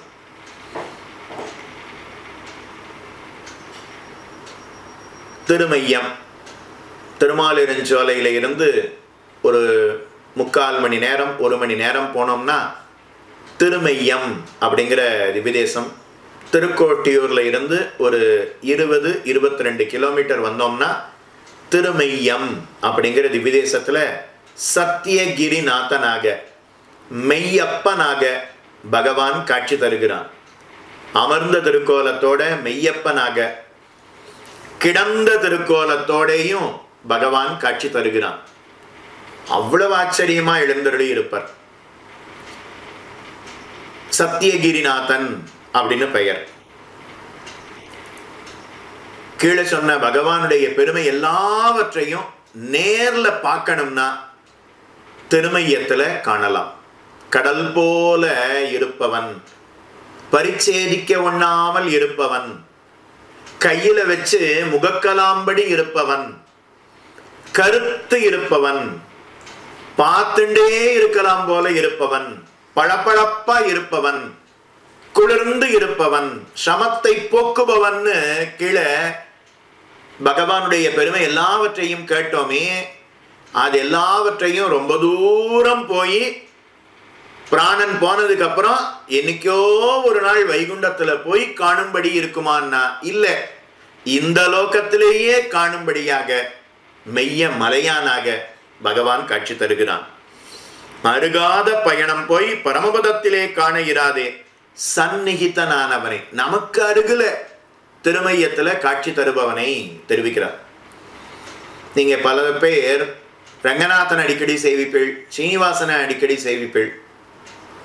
மதுரைக்கு போனா கூட அழகரை சேவிச்சுட்டு வந்துடுவீள். அடுத்த தடவை மதுரைக்கு போகும்போது திருக்கோஷ்டியூர் போய் சௌமிய நாராயண பெருமாளை சேவியுங்கள். பக்கத்திலேயே திருமையம் அப்படிங்கிற திவ்யதேசத்துல மெய்யப்ப சுவாமியாக, மெய்ய மலையானாக, சத்தியகிரிநாதனாக பகவான் காட்சி தருகிறான். அவனையும் நீங்க சேவிச்சு அவனுக்கு பல்லாண்டு பாட வேணும் என்று பிரார்த்தித்துக் கொள்கிறேன். சிட்டியில இருக்கக்கூடிய சன்னதிகளை பார்ப்பதற்கு 1000 பேர் இருக்கா. நாம போனான்னா 1000தோட ஒருத்தரா நாம கைங்கரியம் பண்ணலாம். ஆனா கிராமத்துல இருக்கக்கூடிய சன்னதியில நாம போனோம்னா அங்க இருக்கிறதே 2 பேர் தான். பெருமாள் அர்ச்சகர், இல்லைன்னா பெருமாள் பரிச்சாரகர். பெருமாளும் அர்ச்சகர்னு சொன்னேன் இல்லையா, அவரே பரிச்சாரகரா, அவரே திருமண பள்ளி பார்த்துக்கிறவரா இருக்க வேண்டியதுதான். நாம போனோம்னா அப்போ வேண்டிய கைங்கரியங்களை அந்த எம்பெருமானுக்கு செய்யலாம். மெய்ய மலையானே, சங்கேந்தும் கையானே, சங்கேந்தும் கையானே. பாஞ்சஜன்யத்தை ஏந்தி கொண்டிருக்கக்கூடிய அழகு, என்ன அழகு, என்ன அழகு! பாஞ்சஜன்யமே அழகு. அவனுடைய திருக்கைகளை தனியா சேவிச்சா அழகு. அந்த பாஞ்சஜன்யமும் அவனுடைய கைகளும் சேர்ந்து இருக்கக்கூடிய அழகை சேவிச்சா நம்ம கண்ணே பட்டுடுமா. அதனால பெரியாழ்வார் பார்த்து அந்த சேர்த்திய பார்த்தா என் கண்ணே பட்டுடும்னு முகத்தை திருப்பிண்டு அப்பாஞ்ச சன்னியமும் பல்லாண்டே அப்படின்னு தெரிவித்தார். படைப்போர் புக்கு முழங்கும் அப்பாஞ்ச சன்னியமும் பல்லாண்டே, சங்கேந்தும் கையானே. சிகப்பா இருக்கு, அதுக்கு மேல வெள்ளையா இருக்கு. இந்த சிகப்பும் அந்த வெள்ளையும் சேர்த்தி என்ன அழகு, என்ன அழகு! சங்கேந்தும் கையானே. பாஞ்சஜன்யம் அது அப்படி வளைஞ்சு இருக்கும். கேள்விக்குறின்னு சொல்றோம் இல்லையா, அது எப்படி வளைஞ்சிருக்கோ அதை போலத்தான் நாம ஒவ்வொருத்தரும் இருக்கணுமா. தலை அப்படி நிமிர்ந்து இப்படி இருக்கக்கூடாது, அப்படியே கை கூப்பி வளைஞ்சு இருக்கணுமா, முதுகு வளைஞ்சு இருக்கணும். அப்போ பகவானிடத்துல அடிபணிந்து இருப்பவன், தொண்டு புரிபவன், ஆச்சாரியரிடத்துல அடிபணிந்தவன்னு தெரிஞ்சுக்கலாம். அந்த முதுகு அது நிமிரவே கூடாது, அந்த நெஞ்சு நிமிரவே கூடாது. அப்ப அகங்காரம் உடையவன்னு தெரிஞ்சுக்கலாம். தொழுகைக்கு இவன் கை போலே தொழுவித்து கொள்ளுகைக்கு அவன் கை, பெரியவாச்சான் பிள்ளை வியாக்கியானத்தில் தெரிவிக்கிறோம். பாஞ்சஜன்யம் எப்போதும் வளைஞ்சு இருக்குமா. அடியவன்னா அப்படித்தானே இருக்கணும். அதனால அவன் கையை பார்த்தா கையை கூப்பிண்டு இருக்கும். நாமளும் அப்படி இருக்கணுமா. பகவானுடைய கையை பார்த்தா நாம் அத்தனை பேரும் கையெடுத்து கூப்பிடும்படியாக அவனுடைய அழகு அப்படிங்கிறது இருக்கிறதே. அப்படிப்பட்ட சங்கேந்தும் கையானை, அவனுடைய கையில சங்கு ஏந்தி கொண்டிருக்கிறானே, அந்த கைகளை உடையவனான எம்பெருமான நம்முடைய கைகளால புஷ்பத்தை சேர்க்க வேண்டாமா? அந்த திருவடிகளில் புஷ்பத்தை சேர்க்க வேண்டாமா? புஷ்பத்தை தொடுக்க வேண்டாமா? அதை செய்யாம அந்த கை இருந்ததுன்னா, அவனை சேவிக்காம இந்த கை இருந்ததுன்னா, அந்த கை அதை கையின்னே சொல்ல முடியாதான். அப்ப எப்படி சொல்லணும்? கையானை தொழா கையல்ல கண்டாமே, அது கையே கிடையாதுன்னு திருமங்கை ஆழ்வார் தானும் தெரிவிக்கிறார். பாகவதத்துல சுகாச்சாரியர் தெரிவிக்கிறார். ஷாவவ் கரவ் நோ குருதஹா சபர்யாம் ஹரேர் லசத் காஞ்சன கங்கணவ்வா. அத கையின்னே சொல்ல முடியாதான். கையில தங்க காப்பு போட்டிருக்கார், தங்க காப்பு போட்டிருக்கார். பழ பழ பழ பழன்னு இருக்கு. மோதிரம் போட்டிருக்கார், பிரேஸ்லெட் போட்டிருக்கார். ஆனா பகவானை குறித்து கையை கூப்பல, அவனுடைய திருவடிகள்ல புஷ்பத்தை சமர்ப்பிக்கல. அப்ப இந்த கையை எப்படி சொல்லுவது அப்படின்னா, ஷாவவ் கரவ், சவத்தினுடைய கரம். செத்த பிணத்துக்கும் கை இருக்கும், அந்த கை எங்கேயாவது கையை. சங்கேந்தும் கையானை கை தொழா கை அல்ல கண்டாமே என்ன 5வது பாசுரத்தை அருளினார். அதுக்கு அடுத்தது 6வது பாசுரம், அற்புதமான பாசுரம். கள்ளார் துழாயும் கணவலரும் கூவிளையும் முள்ளாரும் முளரியும் ஆம்பலமுன் கண்டக்கால் புள்ளாய் ஓர் ஏனமாய் புக்கிடந்தான் பொன்னடிக்கென்னு உள்ளாதார் உள்ளத்தை உள்ளமாக் கொள்ளோமே.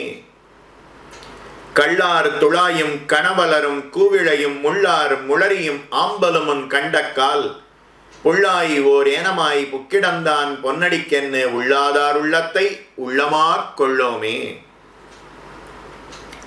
6, 7 இந்த 2 பாசுரத்தினால பகவான சிந்தியாத மனசு, அத மனசுன்னே சொல்ல முடியாது. உள்ளாதார் உள்ளத்தை உள்ளமாக் கொள்ளோமே. நெஞ்சத்தை நெஞ்சமா கொள்ளோமேன்னு தெரிவிக்கிறார். 6வது பாசுரம் 7வது பாசுரம். பகவானிடத்துல எல்லா விதமான புஷ்பத்தையும் சமர்ப்பிக்கணுமா. கள்ளார் துழாயும்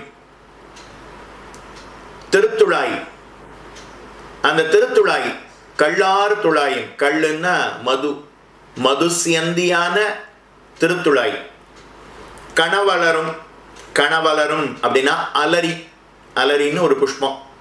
கூவிளையும், கூவிளை அப்படின்னா பில்வபத்ரம், பில்வபத்ரம் பில்வ மரம், அதனுடைய இலை இருக்கு இல்லையா, அதாலையும் பகவானையும் நாச்சியாரையும் அர்ச்சனை பண்ணலாமா.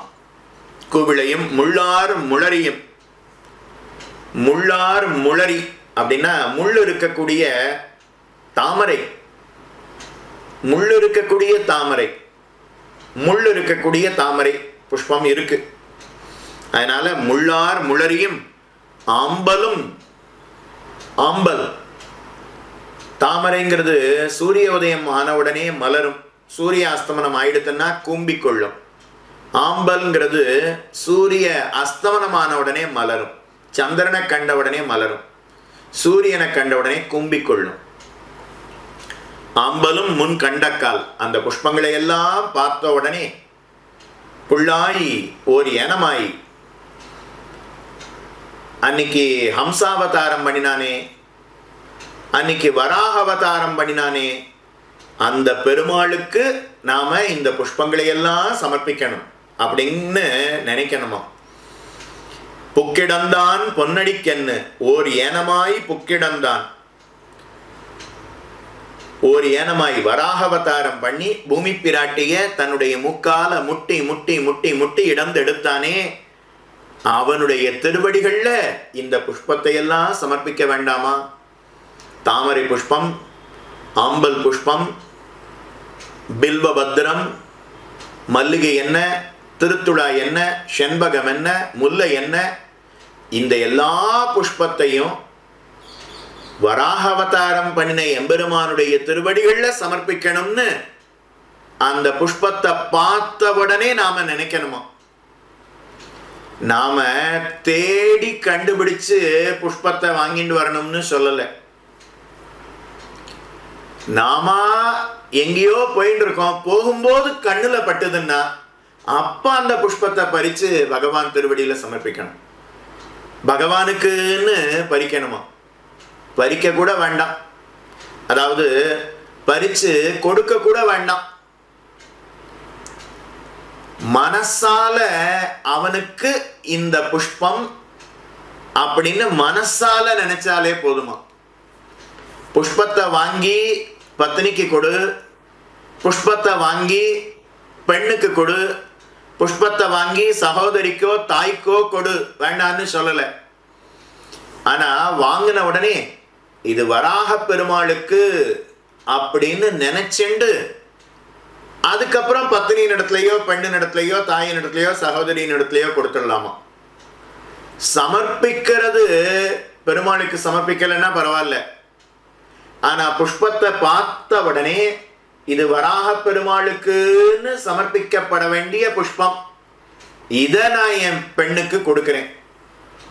இது வராக பெருமாள் திருவடியில சமர்ப்பிக்கப்பட வேண்டிய புஷ்பம், இதை நான் என் பத்தினிக்கு கொடுக்கிறேன் அப்படின்னு பெருமாளுக்கு கொடுக்காம மனசளவுல நினைச்சாலே போதுமா. மனசளவுல நினைச்சாலே அத உள்ளம்னு ஏற்றுக்கொள்ளலாமா. வாங்கி கொடுக்கிறது யாருக்கு வேணாலும் கொடு, மனசால நினைக்கிறதையாவது பகவானுக்குன்னு நினைக்கலாமே. ஆனா அதை கூட செய்யலையே இவன். இவனுடைய மனச எப்படி நெஞ்சுன்னு சொல்ல முடியும். திரவிய பிராதான்யம் அன்று ஸ்நேக பிராதான்யம். திரவியத்தை இந்த புஷ்பத்தை கொடுக்கணும்னு பகவான் எதிர்பார்க்கல. ஆனா புஷ்பத்தை பார்த்த உடனே இது பகவானுக்குன்னு ஒரு க்ஷணம் நினைக்க வேண்டாமா, அந்த ஸ்நேகம் உண்டாக வேண்டாமா, அதைத்தான் அவன் எதிர்பார்க்கிறான். நினைவே அமையும் செயல் மிகை. பெரியவாச்சான் பிள்ளை வியாக்கியானத்தை தெரிவிக்கிறார். நினைவே அமையும், நினைச்சாலே போதுமா. புஷ்பத்தை கொடுக்கலன்னா கூட பரவாயில்ல. இப்போ நான் சொன்னேங்கிறதுக்காக கொடுக்காம வச்சிடாதீங்க. புஷ்பத்தை வாங்குங்கோ, அவனுக்குன்னு நினைச்சுக்கோங்க, அவனுக்கே கொடுங்கள். ஒரு கால் கொடுக்கலைன்னா கூட பத்தினிக்கு, பிள்ளைக்கு, பெண்ணுக்கு, சகோதரிக்கு கொடுக்கணும் அப்படின்னு வாங்கினா கூட வாங்கின உடனே வராக பெருமாளுக்குன்னு நினைச்சாலே போதுமா. அதனால நினைவே அமையும், செயல் மிகை, செயல் ரொம்ப அதிகம் அப்படின்னு தெரிவிக்கிறேன். இப்படி வராக பெருமாளுக்குன்னு யாரு புஷ்பத்தை நினைக்கலையோ அவர்களுடைய உள்ளத்தை உள்ளம்னே சொல்ல முடியாதான். அப்ப வேற என்ன சொல்றது அப்படின்னா, பாகவதத்துல சுகாச்சாரியர் காட்டுறார். தத் அஸ்மசாரம் ஹிருதயம் பதேதம். அது இரும்பு மனசு, அது இரும்புன்னு சொல்லணுமா, இரும்பை விட கடினமானது. தத் அஸ்மசாரம் ஹிருதயம் பதேதம் யத் கிருஹ்யமானைஹி ஹரிநாமதேயைஹி ந விக்ரியேத் அத யதா விகாரோ நேத்ரே ஜலம் காத்ர ருஹேஷு ஹர்ஷா. பகவானுடைய பெருமையை கேட்டவுடனே அப்படியே உடம்பு புல்லரிச்சு போணுமா, கண்ணுல இருந்து ஜலம் கொட்டணுமா. மனசு,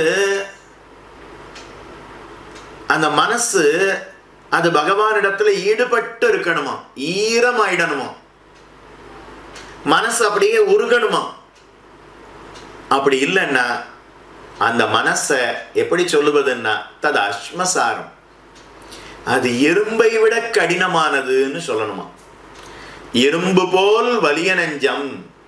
தொண்டரடிப்படி ஆழ்வார் தெரிவிக்கிறாரே, அவர் தன்னுடைய மனசை சொல்றார். ரங்கநாதனை நினைக்கல, இத்தனை நாள் என் மனசு இரும்பு போல் வலிய நெஞ்சம், இரும்பை விட கடினமானது அப்படின்னு தெரிவிக்கிறார். உண்மையிலே நம்ம மனசு தான் பகவானை நினைக்காத மனசு. பார்க்கிற புஷ்பங்களை எல்லாம் அவனுடைய திருவடிக்கு சூட்டணும் அப்படின்னு நினைக்கலன்னா அந்த மனசை இரும்புன்னு சொல்லணுமா. இரும்பு இல்லை, இரும்பை விட கடினமானதுன்னு சொல்லணுமா. அந்த மனசுன்னே சொல்ல முடியாதுன்னு தெரிவிக்கிறார். அந்த இடத்துல பெரியவாச்சான் பிள்ளை ஒரு ஐதீகத்தை எடுத்து காட்டுறார். பூரி ஜெகநாத பெருமாள், அவருக்கு ஒரு ராஜா ஒவ்வொரு நாளும் இரவு பொழுதுல ஷண்பக புஷ்பத்தை வாங்கிட்டு வந்து சாத்துவான். ஒவ்வொரு நாளும் ஷண்பக மாலைய ஜெகநாதருக்கு சாற்றுவான் அந்த ராஜா. ஒரு நாள் ஷண்பகம் வாங்கணும்னு கடைசி சேவை, ராத்திரி 10 மணிக்கு வரான். அப்போ ஷண்பக புஷ்பம் காலியா போயிடுத்து, ஒன்னே ஒண்ணுதான் இருக்கு. ஓ, மாலையா கட்டுறதுக்கு புஷ்பம் இல்லையே, சரி ஒரு புஷ்பமாவது இருக்கே கொடு அப்படின்னு கேட்கும்போது பக்கத்துல இன்னொரு பெரிய பணக்காரன் பிரபு, அந்த புஷ்பத்தை எனக்கு கொடு, அவர் என்ன விலை தராரோ அதை விட 2 மடங்கு தரேன்னு சொன்னான். பூக்காரிக்கு என்ன செய்யறதுன்னு தெரியல. ராஜா பார்த்து அதே 2 மடங்கு விலையை நான் தரேன்னு சொன்னார். ஒரு புஷ்பம் 5 ரூபான்னு வச்சுக்கோங்க, ஒரு 10 ரூபாய்க்கு தரேங்கிறார். உடனே இவர் பார்த்து நான் 20 ரூபாய் தரேங்கிறார். அவர் 100 ரூபாய் தரேங்கிறார். இவர் 1000 ரூபாய் தரேங்கிறார். அவர் 10,000 ரூபாய் தரேங்கிறார். இவர் 1,00,000 ரூபாய் தரேங்கிறார். அவர் 10 லட்சம் தரேங்கிறார். ராஜா பார்த்து என் நாட்டையே உனக்கு எழுதி வச்சிடுறேன் அப்படின்னு தன்னுடைய நாட்டையே அந்த பூக்காரி பேர்ல எழுதி வச்சுட்டு அந்த ஒரு புஷ்பத்தை வாங்கிட்டு போய் ஜெகநாத பெருமாள் இடத்துல திருவடியில சமர்ப்பித்தாராம் அந்த ராஜா. நான் ராஜாவா இருக்கிறது வரைக்கும் ஜெகநாத பெருமாளுக்கு புஷ்பத்தை சமர்ப்பித்தேன் அப்படின்னு வரணும். அதனால உம்முடைய திருவடிகள்ல நான் புஷ்பத்தை சமர்ப்பித்திருக்கிறேன். கை படைத்த பிரயோஜனம் உன்னுடைய திருவடிகள்ல புஷ்பத்தை சமர்ப்பிப்பது. பணத்தை கொடுத்தது நீதான், ஜெகத்துக்கே நாதன் நீ. இந்த ஒரு குட்டி பூமிக்கு என்ன ராஜாவா ஆக்கினாய்.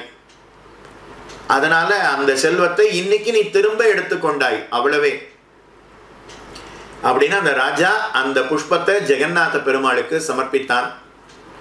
ராத்திரி அந்த ராஜா போய் படுத்து தூங்கிட்டான். சொப்பனத்துல ஜெகநாத பெருமாள் அவனுக்கு காட்சி கொடுத்தார்.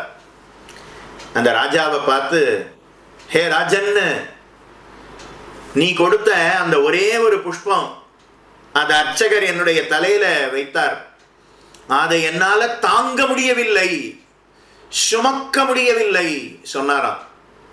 ஏன்னா அதுல உம்முடைய அன்பு தெரிகிறது, உம்முடைய பக்தி தெரிகிறது. அந்த பக்தி ரொம்ப பாரமா இருக்கு. அதனால அந்த பாரம், பக்தியினுடைய பாரம், என் பேர்ல வைத்திருக்கக்கூடிய அன்பின் மிகுதி, என்னுடைய செல்வம் மொத்தமும் போனாலும் பரவாயில்ல, என் ராஜ்யமே போனாலும் பரவாயில்ல, பெருமாளுக்கு புஷ்பத்தை கொடுக்கணும் அப்படின்னு நினைச்சியே. என்ன பக்தி, என்ன பக்தி! அந்த பக்தியினுடைய பாரம் என் தலையை அழுத்துறது, என்னால தாங்க முடியவில்லை அப்படின்னு ஜெகநாத பெருமாள் தெரிவித்தாராம். நீ இட்ட பூ எனக்கு கனத்து சுமக்க ஒன்கிறதில்லை அப்படின்னு ஜெகநாத பெருமாள் தெரிவித்தார்னு ஒரு ஐதீகத்தை எடுத்து காட்டுறார். அதனால ஒவ்வொரு நாளும் பகவானுக்கு புஷ்பத்தை நாம சூட்ட வேணும். நாம தலையில வச்சுக்கணும்னு புஷ்பத்தை வாங்கினா கூட பகவான் திருவடியில வச்சு ஒரு 5 நிமிஷமாவது வச்சுட்டு தான் அதை நாம சூட்டி கொள்ள வேணும். அவனுக்கு சூட்டினதை ஒரு துளி எடுத்து நாம வச்சுக்கணும். இல்ல சுவாமி, எனக்கு அவ்வளவுலாம் முடியாது, நான் மொத்தத்தையும் 4 முழம் நானே வச்சுக்கணும் அப்படின்னா கூட வாங்கும்போது பகவானுக்கு, வராக பெருமாளுக்கு, ஸ்ரீனிவாச பெருமாளுக்கு அப்படின்னு நினைச்சேண்டு வாங்கிட்டு அதுக்கப்புறம் அதை நாம வச்சா கூட அதை பகவான் தனக்கு புஷ்பத்தை சமர்ப்பித்ததாகவே ஏற்றுக்கொள்கிறானாம். கள்ளாறு துளாயும் கணவளரும் கூவிளையும் முள்ளாறு முளரியும் ஆம்பலமுன் கண்டக்கால் புள்ளாய் ஓர் ஏனமாய் பொக்கிடம்தான் பொன்னடிக்கென்னு உள்ளாதார் உள்ளத்தை உள்ளமா கொள்ளோமே. அடுத்து 7ஆம் பாட்டு.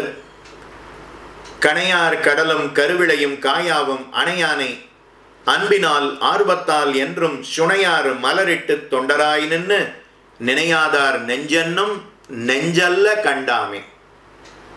மனசு, அதுதான் 11 இந்திரியங்கள் இருக்கு இல்லையா, தன்னை தவிர்ந்த மற்ற ஞானேந்திரியங்களுக்கும் கர்மேந்திரியங்களுக்கும் தலைவர் மனசு. அதனால மனசுக்கு 2 பாட்டு. கணையார் கடலும் கருவிளையும் காயாவும் அணையானை அன்பினால் ஆர்வத்தால் என்றும் சுனையார் மலரிட்டு தொண்டராய் நின்று நினையாதார் நெஞ்சென்னும் நெஞ்சல்ல கண்டாமே. அன்பினால் ஆர்வத்தால்னு தெரிவிக்கிறார். அன்புன்னா என்ன? பகவானிடத்துல நாம வைக்கக்கூடிய பக்தி, அதுக்கு அன்புன்னு பெயர். ஆர்வம் அப்படின்னா என்ன அப்படின்னா பெராதொழியில் முடியும்படியான ஆற்றாமை. வரதராஜ பெருமாள் கருட சேவையை சேவிக்காம என்னால இருக்கவே முடியாது, துடிச்சு போயிடணும் அப்படின்னா ஆர்வம் அப்படின்னு அர்த்தம். செல்வநாரணன் ராஜமுடி சேவை, அதை சேவிக்காம என்னால இருக்கவே முடியாது அப்படின்னு துடிச்சு போய் எங்க இருந்தாலும், டெல்லியில இருந்தாலும், பாம்பேல இருந்தாலும், பெங்களூர்ல இருந்தாலும், மைசூர்ல இருந்தாலும், அன்னைக்கு ராஜமுடி வைரமுடி சேவை அன்னைக்கு அங்க வந்து குதிச்சிட்டோம்னா ஆர்வம். அன்பினால் ஆர்வத்தால் தொண்டராய் நின்று நினையாதார், அவனுக்கு தொண்டு புரிந்து அவன் சுவாமி, நான் அவனுடைய சொத்து, அவன் சேஷி, நான் சேஷபூதன் அப்படின்னு நினைச்சு அவனுக்கு கைங்கரியம் பண்ணணுமா. அப்படி உலகத்துல இருக்கக்கூடிய எல்லாம் அவனுக்கு சேஷம் அப்படின்னு யார் எந்த மனசு நினைக்கலையோ அதை மனசுன்னே சொல்ல முடியாது, நெஞ்சின்னே சொல்ல முடியாதுன்னு தெரிவிக்கிறோம். பகவானுடைய திருமேனி எப்படி இருக்கு? கணையார் கடலும் கருவிளையும் காயாவும் அணையானை. அவனுடைய திருமேனி எப்படி இருக்குன்னா கடலை போல இருக்கிறது, கருவிளை புஷ்பத்தை போல இருக்கிறது, காயாம் புஷ்பத்தை போல இருக்கிறதுன்னு தெரிவிக்கிறார். ஏற்கனவே தான் சொல்லியாச்சே அப்படின்னா பகவானுடைய அழகு திரும்ப இழுக்கிறது. அதனால மறுபடியும் பாடுகிறார். திவ்ய மங்கள விக்கிரகத்துக்கு உபமானம் இல்லை அப்படின்னு இவரால பேசாம இருக்க முடியாது. ஏதாவது ஒரு உபமானத்தை சொல்லிண்டே இருப்பார். கடல் போல் இருப்பவன், நீலமணியை போல இருப்பவன், காயாம்பூவை போல இருப்பவன், மாமுகிலை போல இருப்பவன், கருவிளையை போல இருப்பவன்னு சொல்லிக்கொண்டே இருக்கிறாராம். கணையார் கடலும் கருவிளையும் காயாவும் அணையானை. அப்படி இது போல இருக்கு, இது போல இருக்கு, இது போல இருக்குன்னு சொல்லிட்டார் இல்லையா? அப்போ உபமானம் சொல்லியாச்சுன்னா விட்டுட வேண்டிதானே அப்படின்னா, திவ்யமங்கள விக்கிரகத்துக்கு உபமானம் அபூமியானால், பூமியில பகவானுடைய திருமேனிக்கு ஒப்பு சொல்லுவதற்கு எதுவுமே இல்லை. இதை ஒப்பு சொல்லலாமான்னா முடியாது, இதை ஒப்பு சொல்லலாமான்னா முடியாது, இதை ஒப்பு சொல்லலாமான்னா முடியாது. சரி, அப்படின்னா ஒப்பு சொல்றதுக்கு தான் எதுவுமே இல்லையே, விட்டுற வேண்டிதானே அப்படின்னா, திவ்யமங்கள விக்கிரகத்துக்கு உபமானம் அபூமியானால் ஆத்ம குணங்களுக்கு உள்ள புக்காரிரே, பகவானுடைய ஆத்ம குணங்களை அனுபவிக்க வேண்டிதானேன்னா, பகவானுடைய திருமேனியில இருக்கக்கூடிய விருப்பம், அவருடைய திருமேனி அவர் அப்படியே இழுக்கிறது. கடல் போன்ற பரிச்சேதிக்க ஒண்ணாமல் இருப்பவன், கருவிளை புஷ்பத்தை போன்ற தரிசனீயமானவன், காயாம்பூ போன்ற பல பல பல பலன்னு இருப்பவன். அப்படிப்பட்ட எம்பெருமான அன்பினால் அவனிடத்துல அன்பு ஏற்பட்டு அவனை அடையாமல் இருக்க முடியாதுங்கிற நிலை ஏற்பட்டு சுனையார் மலரிட்டு நன்னா தேன் ஒழுகக்கூடிய புஷ்பம், அந்த புஷ்பத்தை எடுத்து அவனுடைய திருவடிகள்ல சமர்ப்பிக்கணும். அவனுக்கு இது சேஷம், அவன் சேஷி, நாம சேஷபூதர்கள் அப்படிங்கிற சொரூபத்தோட அவனை யார் நினைக்கலையோ அந்த நெஞ்சுன்னே சொல்ல முடியாதுன்னு தெரிவிக்கிறேன். அவனுக்கு இது சேஷம் அப்படின்னு இசையும் இத்தனை நாம நினைக்க கூட வேண்டாமா. யாராவது வந்து உம்முடைய மனசு உம்முடையதா அவனுடையதா அப்படின்னு கேட்டா, உமக்கு சேஷமா அவனுக்கு சேஷமா அப்படின்னா இது அவனுடையது அப்படின்னு சொன்னா போதுமா, இசைந்தால் போதும். நாமா இது உன்னுடையது சொல்ல வேண்டாம். யாரோ ஒருத்தர் இது அவனுடையதுன்னு சொல்லியாச்சு, அப்ப நாம இல்லை அப்படின்னு சொல்லாம இருந்தா போதும். ஆம், இது அவனுடையது, இசைந்தால் தலையாட்டினா கூட போதும்.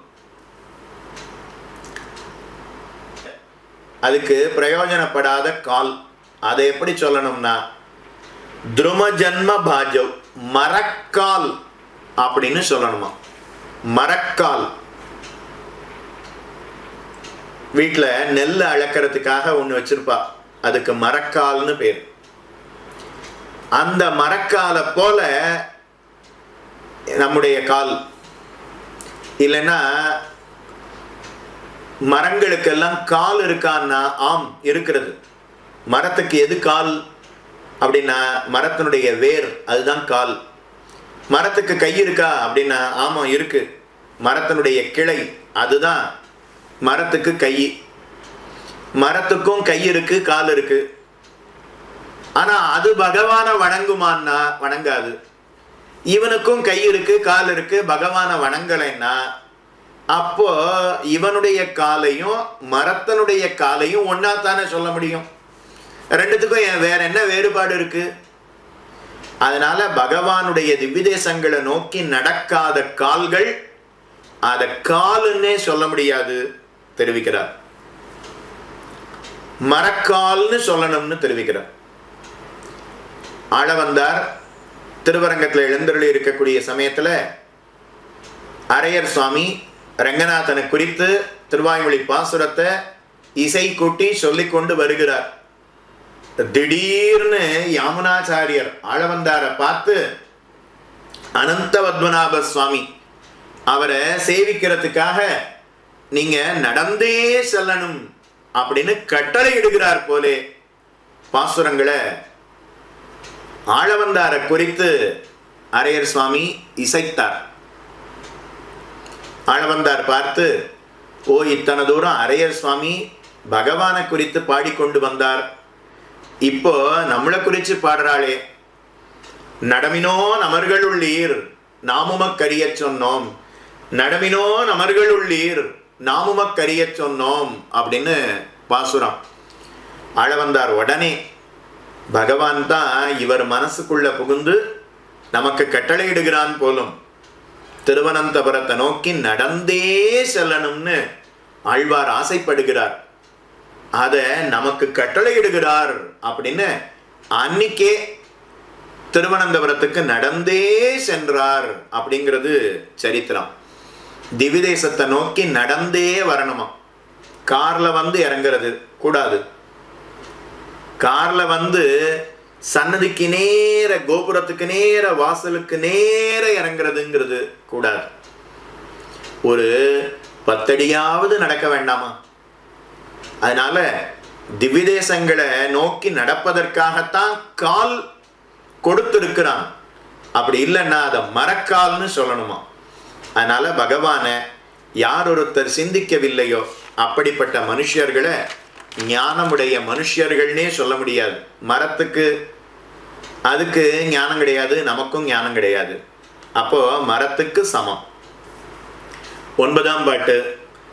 தேனோடு வண்டாலும் திருமால் இருஞ்சோலை தான் இடமாக கொண்டான் தடமலர் கண்ணிக்காய் ஆண் விடையேழு அன்றடர்த்தார்க்கு ஆளானார் அல்லாதார் மானிடவர் அல்லர் என்று என் மனத்தே வைத்தேனே. தேனோடு வண்டாலும் திருமால் இருஞ்சோலை தான் இடமாக கொண்டான் தடமலர் கண்ணிக்காய் ஆண் விடையேழு அன்றடர்த்தார்க்கு ஆளானார் அல்லாதார் மானிடவர் அல்லர் என்று என் மனத்தே வைத்தேனே. தேனோடு வண்டாலும், தேன் அப்படியே ஒழுகிறது, வண்டு அந்த தேனை பருகி அப்படியே ரிங்காரம் பண்றது. எங்க? திருமாலிருஞ்சோலையில. தான் இடமாக கொண்டான் அந்த திருமாலிருஞ்சோலைய தனக்கு இடமாக, திவ்ய தேசமாக, தான் எழுந்தருளி இருக்கக்கூடிய, விரும்பி வர்த்திக்கக்கூடிய இடமாக கொண்டான். நங்கள் குன்றம் கைவிடான் நன்னா அசுரர் நலியவே என ஆழ்வார் அருளி செய்தபடி அந்த திருமாலிருஞ்சோலையை விட்டு பிரியாமல் பகவான் எழுந்தருளி இருக்கிறானா. அங்க இருந்து என்ன காரியம் பண்ணினா அப்படின்னா, தடமலர் கண்ணிக்காய், தடமலர் கண்ணிக்காய், நன்னா கருத்து இருக்கக்கூடிய தாமரை போல அழகோடே நீண்டதான அழகிய கண்களை உடையவளான நப்பிண்ணை பிராட்டிக்காக ஆண் விட 7 ஆண் பசு, ஆண்னா பசுமாடு, கன்று அல்லது ரிஷபம், ஆண் விட 7 ரிஷபங்களை அன்று கிருஷ்ணாவதாரம் பண்ணின சமயத்துல அடர்த்தார்க்கு 7 ரிஷபங்களை யாரு அடக்கிறாளோ அவர்களுக்கு நப்பிண்ணைய கல்யாணம் செய்து தருவதாக சுல்கம் வைத்திருக்கிறார். அதனால கண்ணன் அந்த 7 ரிஷபங்களை அடக்கினான், நப்பிண்ணைய கல்யாணம் செய்து கொண்டான். அந்த எம்பெருமான் திருமாலிருஞ்சோலையில காட்சி தருகிறான். அந்த எம்பெருமானுக்கு ஆளானார் அல்லாதார், அந்த திருமாலிருஞ்சோலை எம்பெருமானுக்கு ஆளானார், அவனுக்கு தொண்டு புரியாதவர்கள் எவர் இருக்கிறார்களோ அப்படிப்பட்ட அடியவர்களை மானிடரர், மானிடவர் அல்லர் என்று, அவர்கள் மனுஷர்களே கிடையாது. அழகனை யாரு சேவிக்கலையோ, அழகனுக்கு யாரு புஷ்பத்தை கொடுக்கலையோ, அழகர் வைகை ஆற்றங்கரையில இறங்கும் போது யார் அவருக்கு தொண்டு புரியாமல் போகிறார்களோ, அழகர் வரும்போது கிட்டத்தட்ட 500 இடத்துக்கு மேல அந்தந்த இடங்கள்லாம் அழகர் நிற்பார். அவருக்கு பிரசாதம் அவருக்கு புட்டு, அவருக்கு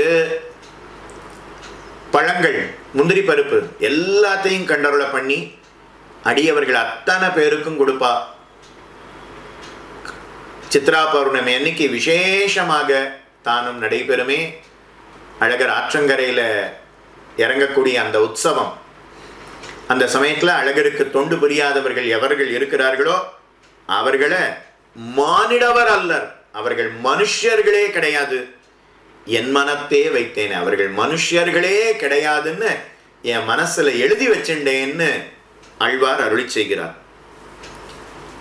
சர்வேஸ்வரனே குற்றங்களை எல்லாம் பொறுத்து கொள்பவன். சில சமயம் அவனுக்கு கோபம் வந்து தண்டிச்சாலும் கூட ஆழ்வார்கள் விடமாட்டா. நம்மாழ்வாரோ திருமங்கை ஆழ்வாரோ அவர்கள்லாம் இன்னும் இரக்கத்தை காட்டி எப்படியாவது இவனை திருத்தணும்னு நினைப்பா, திருத்தி பணிகொள்ள வேணும்னு நினைப்பா. அப்படிப்பட்ட ஆழ்வாருக்கும் கூட நம் பேர்ல கோபம் வந்துடுதே, இவன் பேர்ல கோபம் வந்து இவனை மனுஷன்னே நான் சொல்ல மாட்டேன்னு சொல்றாருன்னா எவ்வளவு தாழ்ந்த காரியங்களை செய்து விட்டோம்.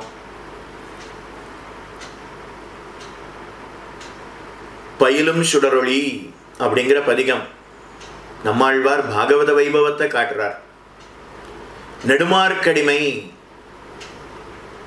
பாகவத வைபவத்தை காட்டுகிறார். திருமங்கை ஆழ்வார் நன்னாத வாழவுனர் அப்படிங்கிற பதிகம், கண்சோர வெங்குருதி அப்படிங்கிற பதிகம், இதிலெல்லாம் பாகவத வைபவத்தை பறக்க விஸ்தாரமா அருள் செய்தவர். யாரையும் வைய மாட்டார். பாகவதர்களிடத்துல அவருக்கு அவ்வளவு பக்தி. அப்படிப்பட்டவர்கள் ஆழ்வார்கள் நம்மளை ஒரு காலம் கைவிட மாட்டா. ஆனா அவர்களுக்கும் கூட கோபம் வந்து மானிடவர் அல்லர் என்று என் மனத்தையே வைத்தேனேன்னு சொல்லணும்னா அப்ப எவ்வளவு தாழ்ந்த விஷயங்களை செய்து விட்டோம். பாகவத அபச்சாரம் புகுறுவதற்கு வழியே கிடையாது. ஆனா அவர்களுடைய உபதேசத்துக்கும் திருந்தாம ஆயிட்டோமே. இப்படிப்பட்ட ஆழ்வாருடைய உபதேசத்துக்கும் திருந்தாதவர்களா நாம் ஆயிட்டோமே. மித்திரம் ஔபயிக்கம் கர்த்தம் என்பவரை என்கிறவளை காட்டிலும் வாசி அப்படின்னு பெரிய வாச்சான் பிள்ளை காட்டுறார். மித்திரம் ஔபயிக்கம் கர்த்தம். பிராட்டி ராவணனுக்கு ஹிதோபதேசம் பண்ணினாள். ஆனா ராவணன் செவியில அது ஏறவில்லை. கடைசியில் என்ன நடந்தது? ராவணன் மண்டு போனான். நாச்சியாருடைய உபதேசத்தை கேட்காம ராவணன் மண்டு போனான். நாச்சியாருடைய உபதேசத்தை கேட்காதவாளுக்கு பிராணன் போகும், அவ்வளவுதான்.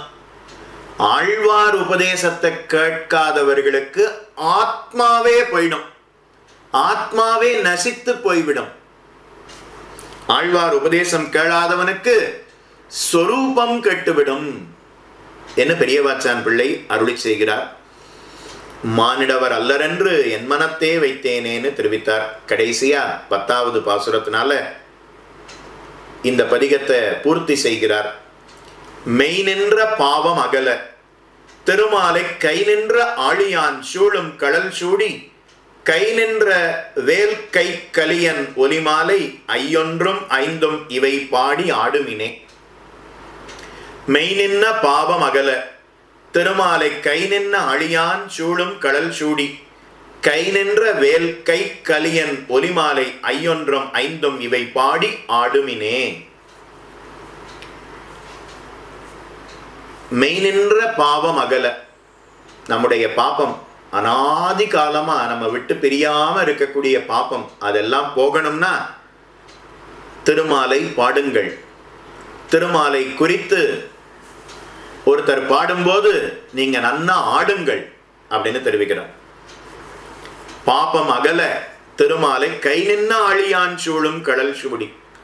சக்கராயுதத்தை ஏந்தி கொண்டிருப்பவன் அவனுடைய திருவடியை பற்றுங்கள். சக்கராயுதம் எப்படி எதிரிகளை அழிக்குமோ அதை போல சக்கராயுதம் நம்முடைய பாப்பத்தையும் அழித்துவிடும்.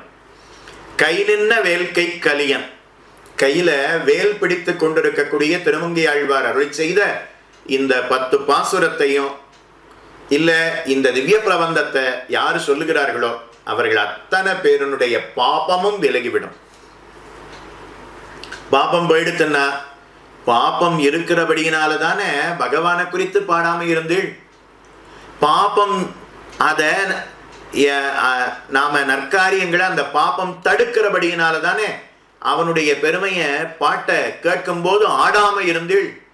இப்போ அந்த பாபம் போயிடுத்தே, இப்ப நல்லா பாடலாமே, இப்ப நல்லா ஆடலாமே தெரிவிக்கிறார். ஐயொன்றும் ஐந்தும், ஓர் ஐந்தும் ஐந்தும்னு அர்த்தம். ஒரு 5 பாசுரமா, இன்னொரு 5 பாசுரமா. பாக்கிய கரணங்கள் 5,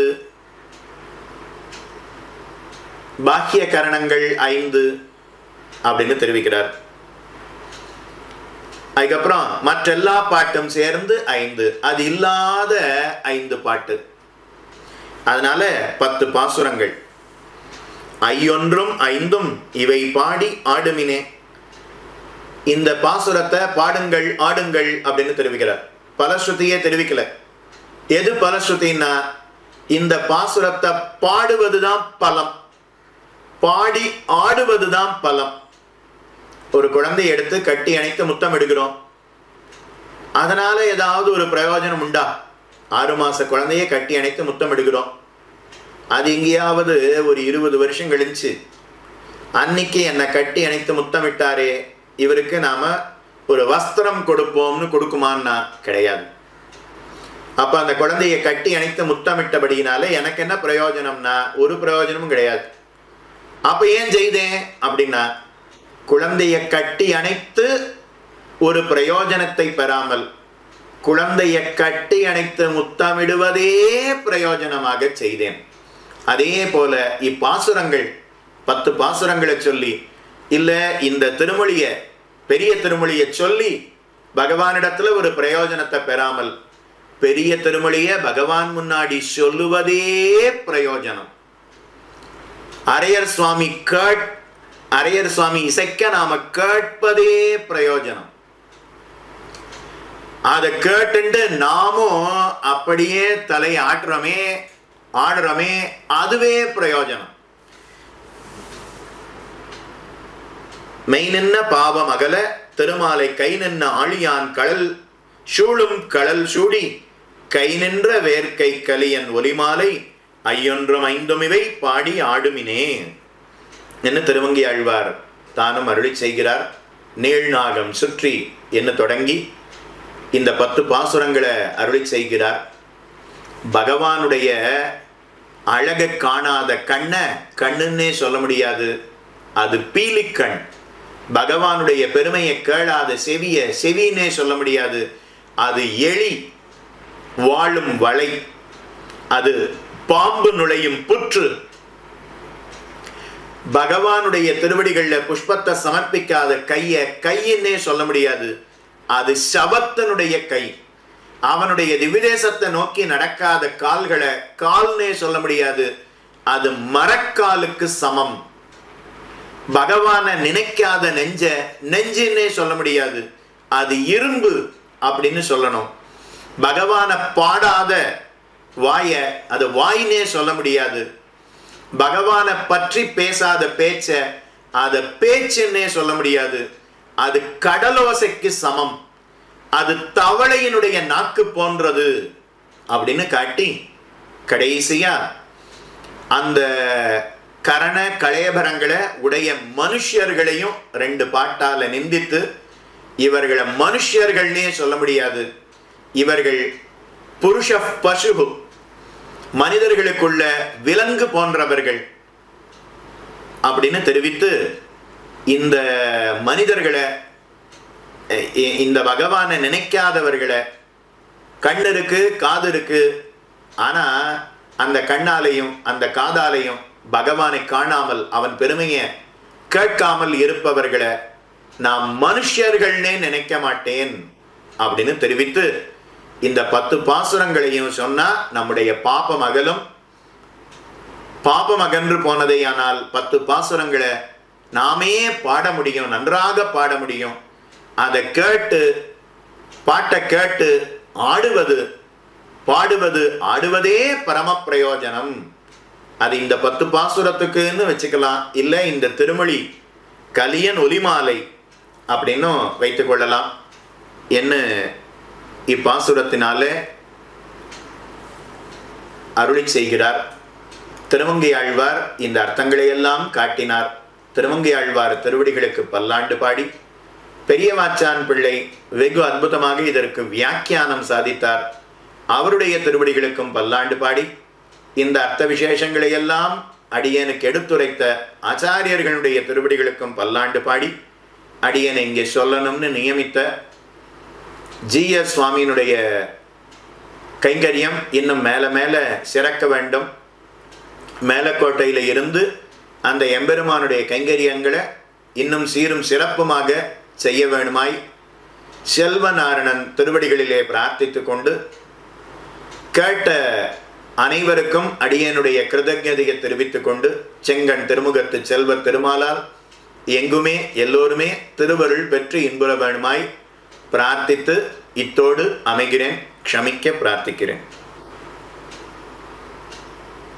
பற்பமென திகழ் பைங்கழலும் தன் பல்லவமே விரலும். பற்பமென திகழ் பைங்கழலும் தன் பல்லவமே விரலும். பாவனமாகிய பைந்துவராடை பதிந்த மருங்கழகோ. பாவனமாகிய பைந்துவராடை பதிந்த மருங்கழகும். முப்புரி நூலோடு முன்கையில் ஏந்திய முக்கோல் தன்னழகும். எப்பொழுதும் யதிராசன் வடிவழகு என் இதய துள்ளதால். இல்லை எனக்கெதிர் இல்லை எனக்கெதிர் இல்லை எனக்கெதிரே. இல்லை எனக்கெதிர் இல்லை எனக்கெதிர் இல்லை எனக்கெதிரே. இல்லை எனக்கெதிரே இல்லை எனக்கெதிரே இல்லை எனக்கெதிரே.